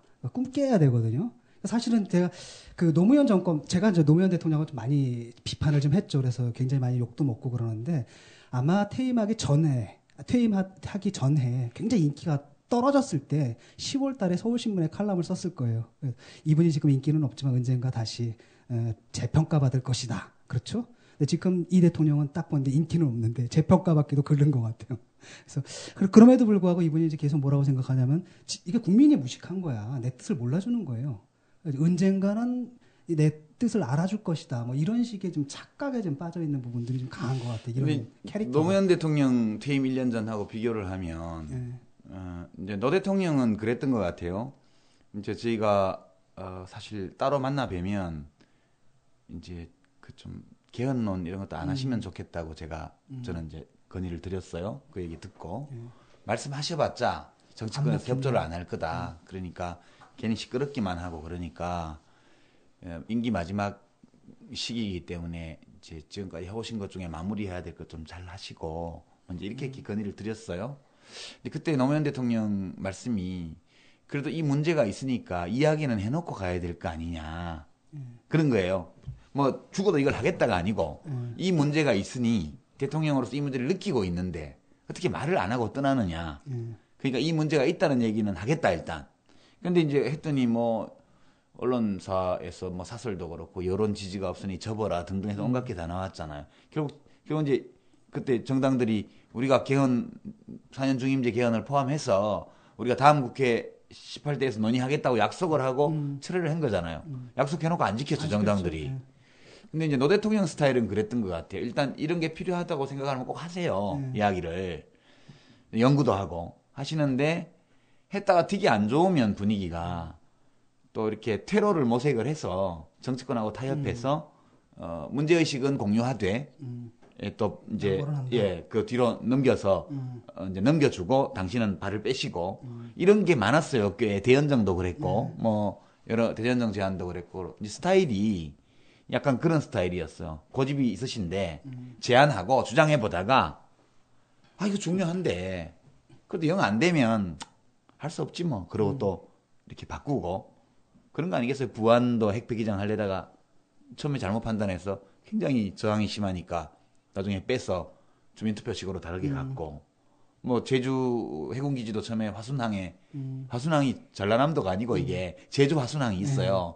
거기를 원래 대상지로 했다가 거기서 반대하니까 또 다른 데를 찾고 이렇게 갔는데 우리 각하께서는 그냥 가는 거죠. 예, 그냥 계속 가시는 것 같아요. 그게 남은 1년 동안에도 별로 안 변할 것 같다 그런 생각이 많이 들어요. 그 뭐 평생 겪어가지고 평생 걸려가지고 형성된 캐릭터인데 하루아침에 바뀔 것 같지는 않고. 그리고 체질 자체가 뭐 이렇게 잘못이나 결과가 객관화됐을 때 시인하고 뭐 그런 체질이 변명이라도 하는 그런 체질이 아니에요. 아니에요. 저는 이번에 특히나 그 내곡동 문제와 관련해서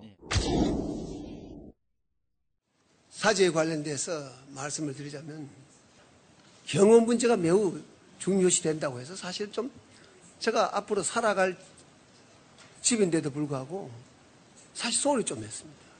제대로 챙기지를 못한 것이 그것이 이런 문제를 일으켰다. 저는 이렇게 생각합니다.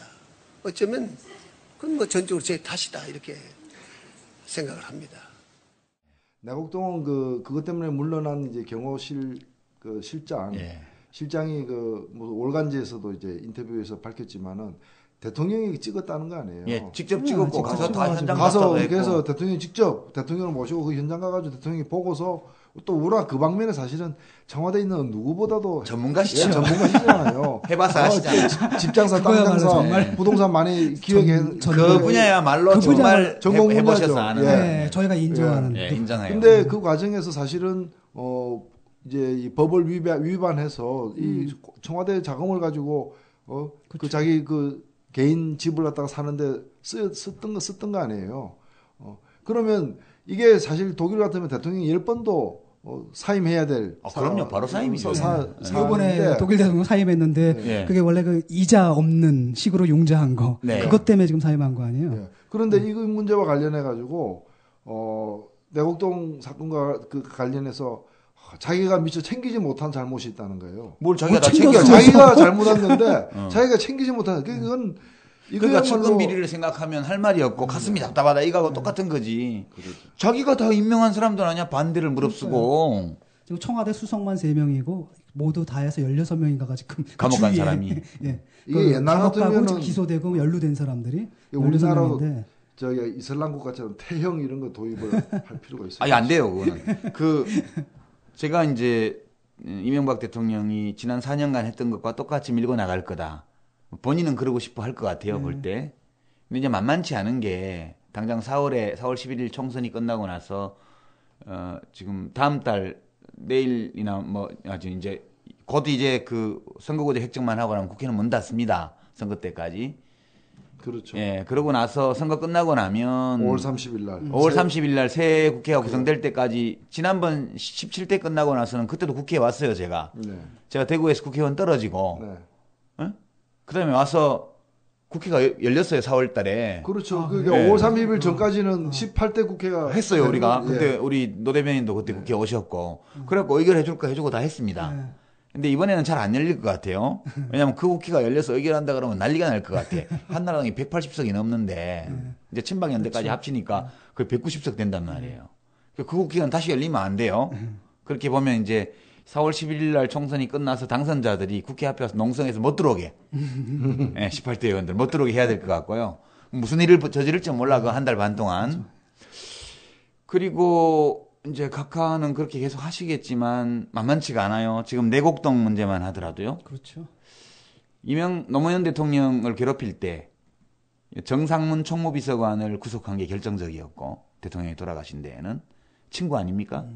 정상문 총무비서관을 구속시킨 사유가 대통령 특수활동비 중에서 몇억 원을 이 사람이 차명 계좌에다가 갖다 놨던 게 나와서 구속이 된 거거든요. 근데 그 이야기는 당시 청와대에서 대통령 특수활동비 운영 기록까지 전부 검찰에 줬다는 뜻입니다. 그럼 이번 내곡동 땅 구입 과정에서 돈이 어떻게 움직였는지 한번 볼까요? 지금 논현동 마당을 저당 잡혀서 돈 6억 빌렸다는데 지금 저당 잡힌 기록도 근저당 설정 기록도 없다는 말이 있고요. 네. 그래서 이 영역은 진짜 대통령 특수활동비를 건드리는 건데요. 만약 그 사저를 땅을 구입하는 데나 이런 일들에 대통령 직무수행에 관련되는 특수활동비가 쓰였다면 이건 그 국고횡령에 곧바로 해당되는 범죄 행위입니다. 정상문 비서관이 구속된 거하고 똑같은 사유예요. 그거 비롯해서 지금 천안함도 국정조사 해야 됩니다. 저는 그렇게 생각합니다. 예, 천안함도 국정조사 해야 되고요. 그 밖에도 지금 4대강 한미 FTA도 그 협상 과정에서 재협상 과정이요. 그 재협상 과정에서 우리 국민들에게 제대로 밝히지 예. 않았던 문제라거나 또는 그 이 협상 외국과의 어떤 협상의 어떤 여러 가지 수칙들을 예. 지키지 않았던 문제, 뭐 번역, 통역 뭐 이런 문제들 많습니다. 사실. 4대강 야, 오렌지 국정조사. 정권인데 어떻게 그 번역문에 그렇게 오류가 많아가지고. 예, 4대강 국정조사도 해야죠. 예. 그러니까 이렇게 일단 4월이 지나서 5월 말에 새 국회가 만들어지고 나면 곧바로 각하께서 밀어붙이기 어려운 여러 가지 일들이 생기실 거고요. 우리 생각에는 우리 야당들이 대통령 선거가 이루어지기 전까지 이 대통령께서 이명박 대통령께서 새로운 일을 시작하실 수 없도록 많이 분주하게 만들어드리지 않으면 국가가 더 국민이 더 어려워질 것 같다. 그렇죠. 그래서 그 뭐 통합진보당이 며칠 전에 우리 저 유시민 그 의리남께서 이렇게 또 발표를 하셨습니다. 그렇죠. 정치 보복을 위한 게 아닙니다. 정의를 세우기 위한 거지. 19대 국회 개원 즉시에 이명박 정부 9대 국정문란 진상조사 특위를 구성하겠다. 그 9가지 한번 쭉 나열해 보시죠. 그래서 제1소위가 이제 권력형 비리, 제2소위는 경제질서 문란, 제3소위는 남북관계인데 제1소위 권력형 비리에는 많습니다. 이게 지금 9가지나 되네요. 내곡동 땅 투기, 친인척 측근 비리, 저축은행 사태, 저축 많이 했나요? 자원 외교 비리, 그 다음에 제2소위에는 한미 FTA, 4대강 종합 편성채널 종편, 제3소위는 남북관계 경색 및 파탄, 그리고 천안함 침몰. 이래서 모두 9가지입니다. 이게 최소한 9가지. 19대 국회 진짜 처음부터 엄청 바쁠 것 같아. 이거는 선택이 아니고 필수입니다. 예. 근데 제가 국회 가야 되는데. 종편은 좀 잘 된 거 아닌가? 이분들 좀 망해가는 것 같던데. 그것도 역행보살 잘못하면. 지금 그 얘기가 나오죠. 한 회사당 1,000억 원 정도의 적자가 첫 해에 날 거라고. 오, 이야. 그래서 원더풀. 그래서 저 같은 경우에는 이제 이런 건 좀 이렇게 권장해도 되지 않느냐. 이게 자기들이 자멸의 길을 가는데. 야 만세 이런 거고 우리 홍세화 선생 부활라 그거죠. 러시아만 하면 우라 이런 거고, 독일어를 하면 뭐냐? 독일어는 뭐지? 몰라. 잊어버렸어요. 다 잊어버렸어 나도. 뭐 그런 거에 해당되는 감탄사를 유발하는 사안입니다. 이것도 역시 종편 조중동을 키우려고 했는데 종이까지 다 같이 망하는 게 아닌가 이런. 걱정 때문에 우리가 건전한 언론 발전을 위해서 국정조사 해야 될 것 같아요. 검찰 쪽도 문제가 되지 않겠어요? 나중에 이제 정권 바뀐 다음에. 검찰은 곧바로 입법을 해야죠. 왜냐하면 너무나 말도 안 되는 기소들이 많았거든요. 지금. 그래서 아예 상식적으로 이해가 안 되는. 예, 이제까지 뭐 안이 없어서 못한 건 아닙니다. 사실은. 근데 이제는 중수부 대검 중수부 없애고요. 그게 사실은 이제 검찰을 하나의 권력화해가지고 그걸로 이제 협잡하는 기구거든요. 사실은. 저기 오세훈이 아니고 누구야? 오세훈 밑에 있던 아니. 국정원장 원세훈. 원세훈. 갑자기 오세훈이 왜 떠올라? 원세훈 국정원장이 위법 행위를 잘 하는 분이에요. 제가 보기에는 법에 어긋나는 일을 굉장히 많이 하셨거든요. 검사들을 혹시 도청해 놓은 기록이 없을까?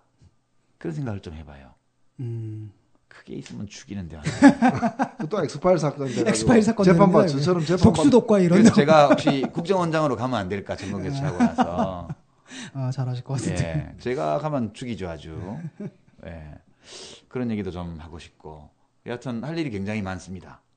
많고. 검찰에 대해서는, 이명박 정부 들어와서 정치적 동기에 입각해서 저질러졌던 수많은 기소 사건들. 다 이제 무죄가 나온 것들. 그래서 문책 전부 다 해야 되고요. 기본적으로 문책은 해야 되고.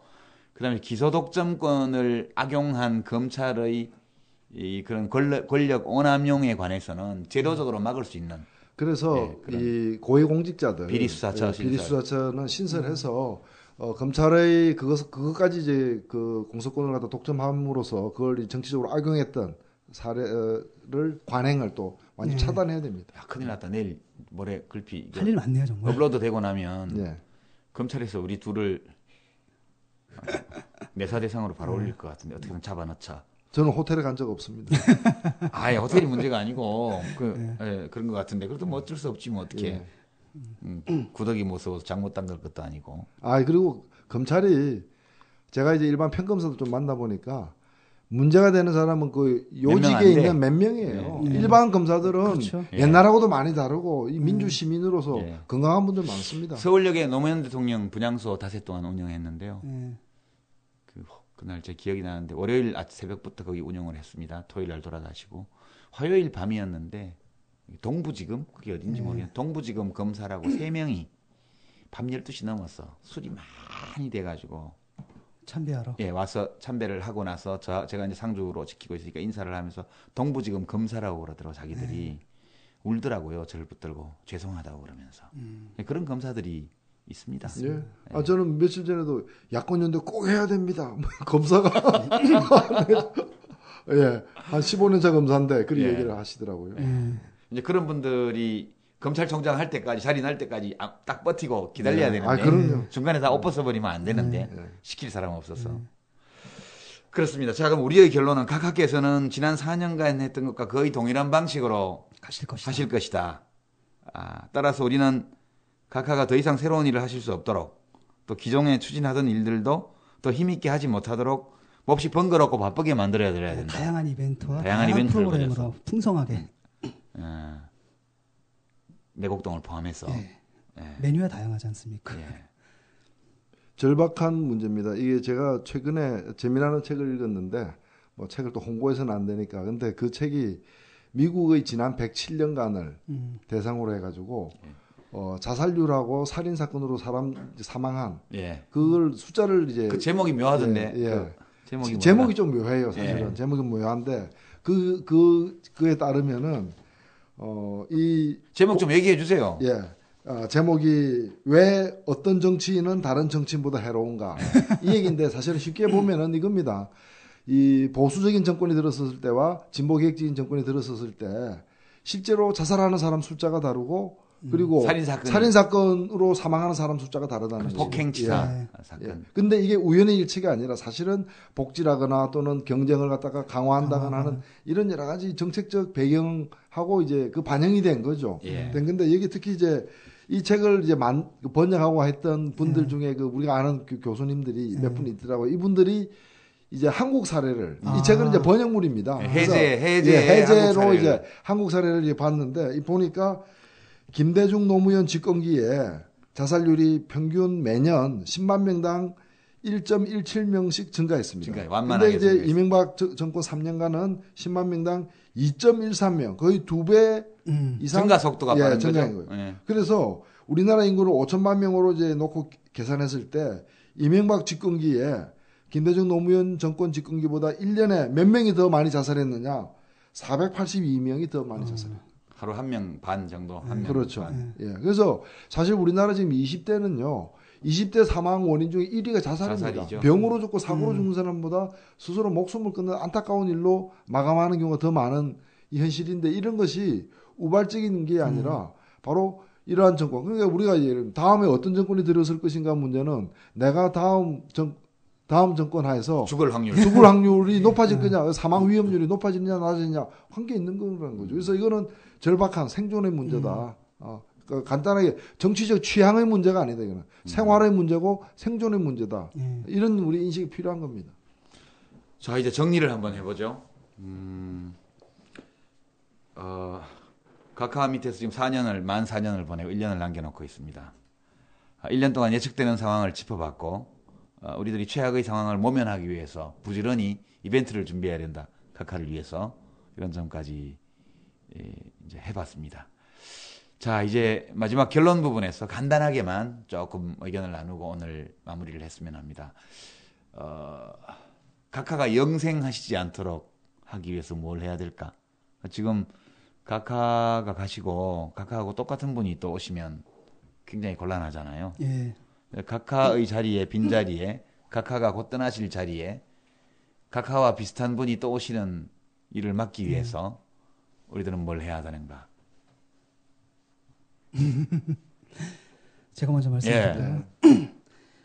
일단은 뭐 지금 또 통합협상이, 또 단일화 협상이 결렬됐다라고 하는데 일단은 그 진보 개혁 진영의 단결이 굉장히 중요하다고 생각을 합니다. 어떤 방식으로든 건 단결을 만들어내야 되고, 그런데 제가 계속 강조하듯이 싱크리티즘이란 말, 쉽게 말하면은 단결하는데 그냥 무조건 뭉쳐 우리를 중심으로 이런 식으로 해서는 절대로 안 됩니다. 오히려 힘 가진 사람들이 통 크게 양보를 해서 서로 윈윈할 수 있게 가야 되지. 그러기 위해서는 더 오히려 이제 힘을 가진 세력들이 좀 뭐랄까 대폭적인 양보가 좀 필요하지 않나 이런 생각이 들어요. 그래서 모든 정치 세력들이 하나의 목표엔 동의할 겁니다. 쉽게 말하면 이번 정권은 도저히 안 된다. 이걸 또다시 한 번 반복할 수는 없다라는 데 대해서는 사회적 합의가 지금 거의 이루어져 있다고 생각합니다. 그리고 국민들이 또 그걸 바라고 있고요.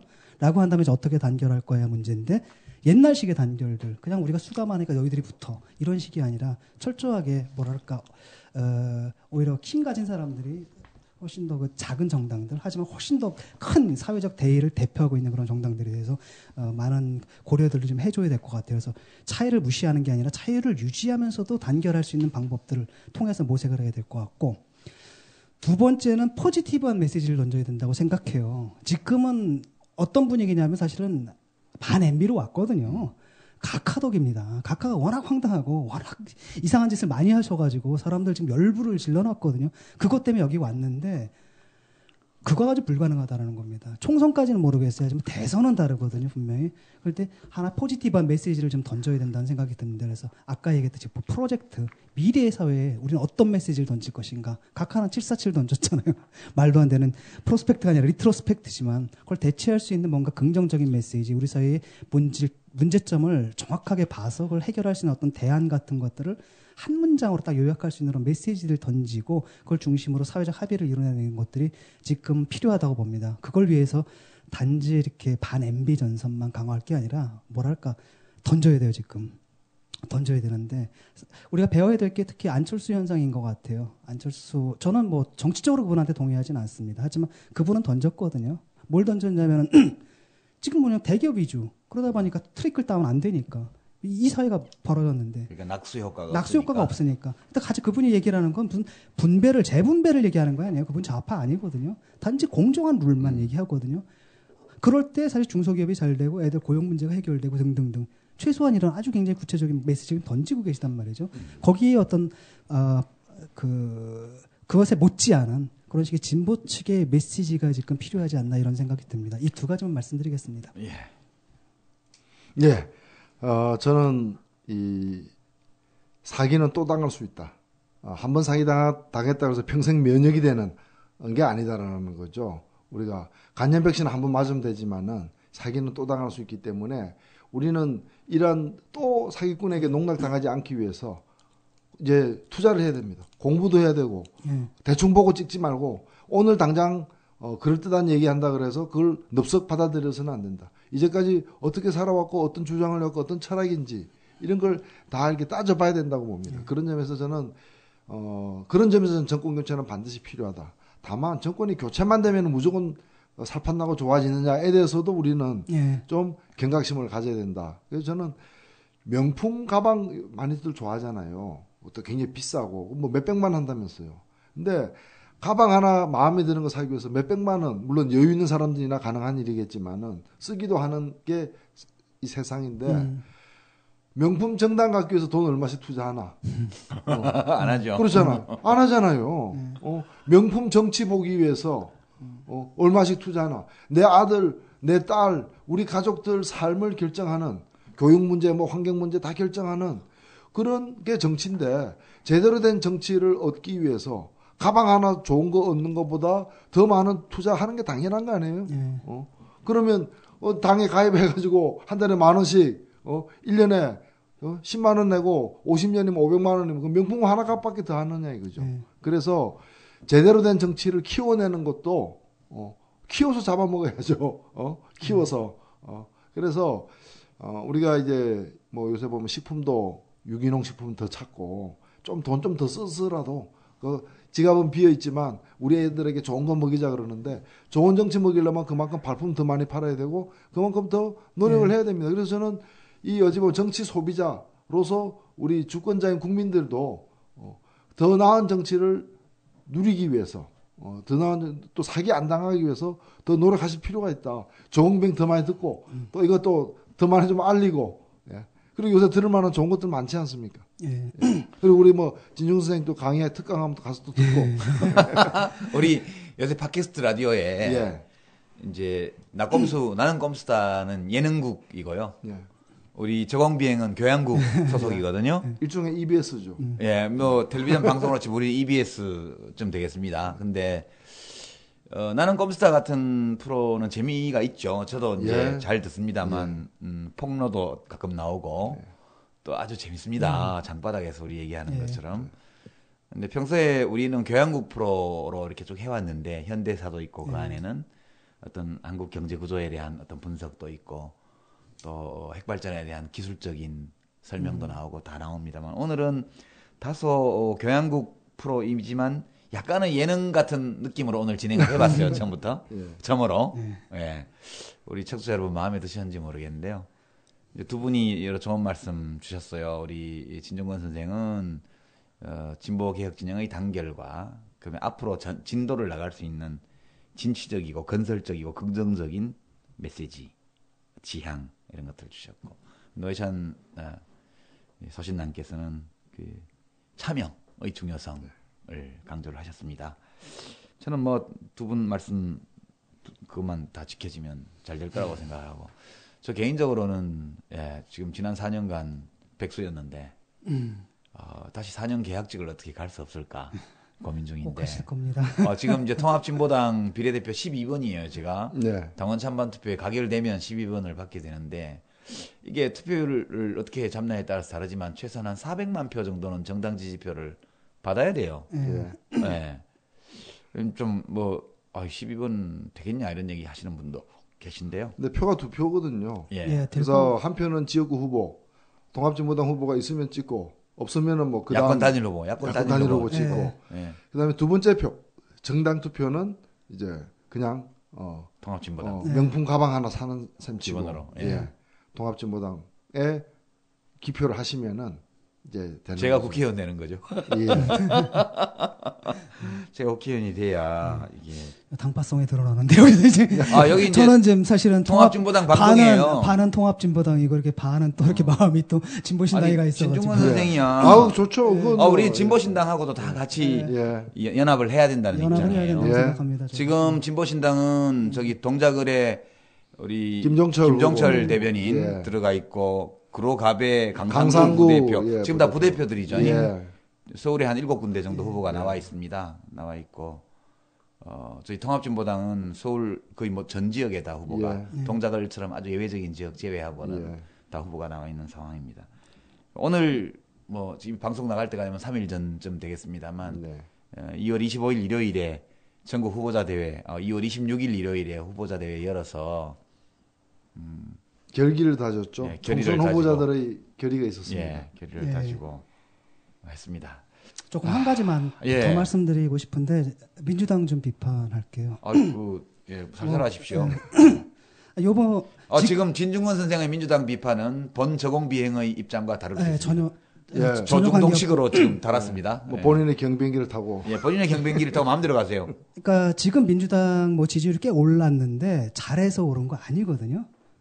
그 몫은 그 민주당이 잘해서 된 게 아니라 지금 반 MB 이 정서가 그대로 그냥 수단적으로 옮겨간 것에 불과하다는 거죠. 그래서 민주당 분들이 그걸 자기 것이라고 생각하시면 큰 오산이라는 거죠. 그래서 분명히 내줄 건 분명히 좀 내주셨으면 좋겠고 좀 좀 통 큰 양보랄까 우리 전체의 승리를 위해서 뭔가 좀 자기 희생적인 양보하는 모습을 좀 보여주셨으면 좋겠습니다. 지금 공천 과정이라든지 이런 거 보면 개판이거든요. 차라리 새누리당보다 못한 모습들 좀 보이고 있는데 굉장히 이분들이 굉장히 오만해진 것 같아요. 그 사이에. 근데 반 MB 때문에 생긴 지지율을 자기가 잘해서 얻은 걸로 좀 착각하는 부분이 있는데 그게 오산이라는 걸 앞으로 계속 그런다면 분명히 총선에서 경험하게 되실 겁니다. 그게 오산이라는 것을 아주 뼈저리게 미리 좀 경고드리고 싶고요. 나머지 또 청취자 여러분들께 아까 이미 나왔지만 한 표는 정말 지역구에서 정말 원하는 분들 찍어주시고 그렇죠. 민주당이 나왔으면 민주당 찍고 그 다음에 우리 그 통합 후보가 나왔으면 그분 찍고 나머지 하나 그 한 표는 미래를 위해서 투자해 주십시오. 지금 솔직히 말하면 좀 그렇거든요. 민주당 여기 이제 원재를 가진 분도 옆에 계신데 나는 장단이 있었어요. 단추 1번 눌러가지고 불이 안 들어와요. 그러니까 또 2번 눌러요. 다시 안 들어와요. 또 다시 1번 눌러요. 계속 왔다 갔다 시계추처럼 왔다 갔다 해법 없습니다. 이럴 때 제3의 대안이 있어야지 나머지 원투 이 두 정당도 정신 차리고 잘합니다. 그런 의미에서 정당 투표만큼은 미래를 위해서 좀 던져주셨으면 하는 바람을 말씀드립니다. 그래야 앞으로 정권 교체가 새누리당과 민주당 사이에서 왔다 갔다 하는 게 아니라 그렇죠. 민주당과 진보정당 사이에서 왔다 갔다 하는 최소한 원내 교섭단체만 만들어도 파괴력이 나오거든요. 새로운 정책 파괴력이 나오고 그걸 보게 되면 이제 사람들이 사실 안 찍어주는 이유가 약간 미신적인 게 세력이 작으니까 못 믿는 거예요. 그런데 그 정도 약간 교섭단체만 돼도 할 일이 굉장히 많고 할 수 있는 일이 굉장히 많고 그걸 통해서 정치가 이렇게 변할 수도 있구나다라는 것을 보게 된다면은 한나라당, 민주당 좀 오만에서 벗어나가지고 정말 정신 차리고 잘할 겁니다. 그쪽까지도. 예. 민원이 많습니다. 근데 우리 진중권 선생이 이제 우리는 당원들이라 특정 정당의 당원들이라 사실 뭐 다른 당에 대해서 대놓고 이야기하기가 사실 뭐 그렇게 마음이 편하지는 않습니다. 근데 우리 진중권 선생은 당적이 없죠 지금이. 예, 당적 없습니다. 빨리 어떻게 좀 저 같은 사람 많아요. 정신적으로는 이중당적이고. 공사탕 아닙니까? 그야말로 지금 정신적으로 이중당적인데 지금 굉장히 많이 허공에 뜬 분들이 많습니다. 어떻게 해야 될지 모르거든요. 아마 적이 두 개가 있거나 아니면 둘 다 적이 없거나 아니면 나갔지만 아직 적은 거기 있는 그런 경우도 굉장히 많을 거예요. 예, 우리 통합진보당도 뭐 과거 민주노동당과 국민참여당, 새진보통합연대 이렇게 합쳐서 했는데 다 잘하는 건 아니죠. 저희도 국민들이 보시기에 좀 답답한 점도 있고 또 빨리 벗어버려야 될 과거의 여러 가지 문화나 이런 거를 제대로 못 벗어 던지는 문제도 있고요. 저희도 똑같은 사람들인데 아무리 대의명분에 입각해서 희생적으로 운동을 하고 정치를 해왔다 하더라도 우리 또한 완벽히 이 사적 욕망으로부터 사적 욕망이 거세된 그런 성인군자들은 아닙니다. 저희도 왜 못난 점, 부끄러운 점이 없겠습니까? 근데 저희는 그래도 지적받으면 해명을 하든가 반성을 하든가 또 고치기 위해서 노력하고 아직 그 큰 책임을 맡아본 적이 없기 때문에 그 책임을 다하기 위해서 어디까지 자신을 바꿔야 되는지에 대한 그런 학습도 좀 덜 된 면도 있고 그렇습니다. 많이 부족한 정당이죠. 부족한 정당이긴 해도 그래도 한 번쯤은 이제 기회를 주실 때가 되지 않았나 이런 말씀드리면서 막판에 민원이 많습니다만 우리 청취자 여러분들 들어보시고 그 한번 그런 참여, 정당에 참여하는 것, 야권 진보개혁 진영의 단결을 도모하는 것, 그리고 실제 권력을 바꿔내는 것, 이 모두 여러분들의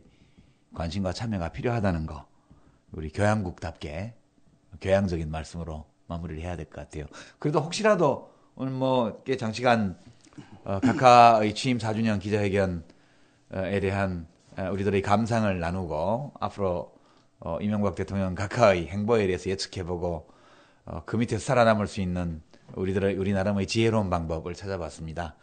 이제 청취자 여러분께 작별 인사 드리면서 못하신 말씀 혹시 있으시면 마저 부탁드립니다. 예, 통합진보당도 잘 하십시오. 아, 예. 잘 안 하면 확 비틀어질 테다. 예, 우리도 잘못하면은 또 어떤 웬 비행기가 와서 폭격할지 모른다는 생각을 갖고 있습니다. 유시민 전 의원님과는 이제 더 이상 이제 싸우고 싶지 않거든요. 이제 싸울 일 없이 좀 잘하셔가지고. 난 싸운 적이 없어. 내가 일방적으로 얻어맞기만 했지.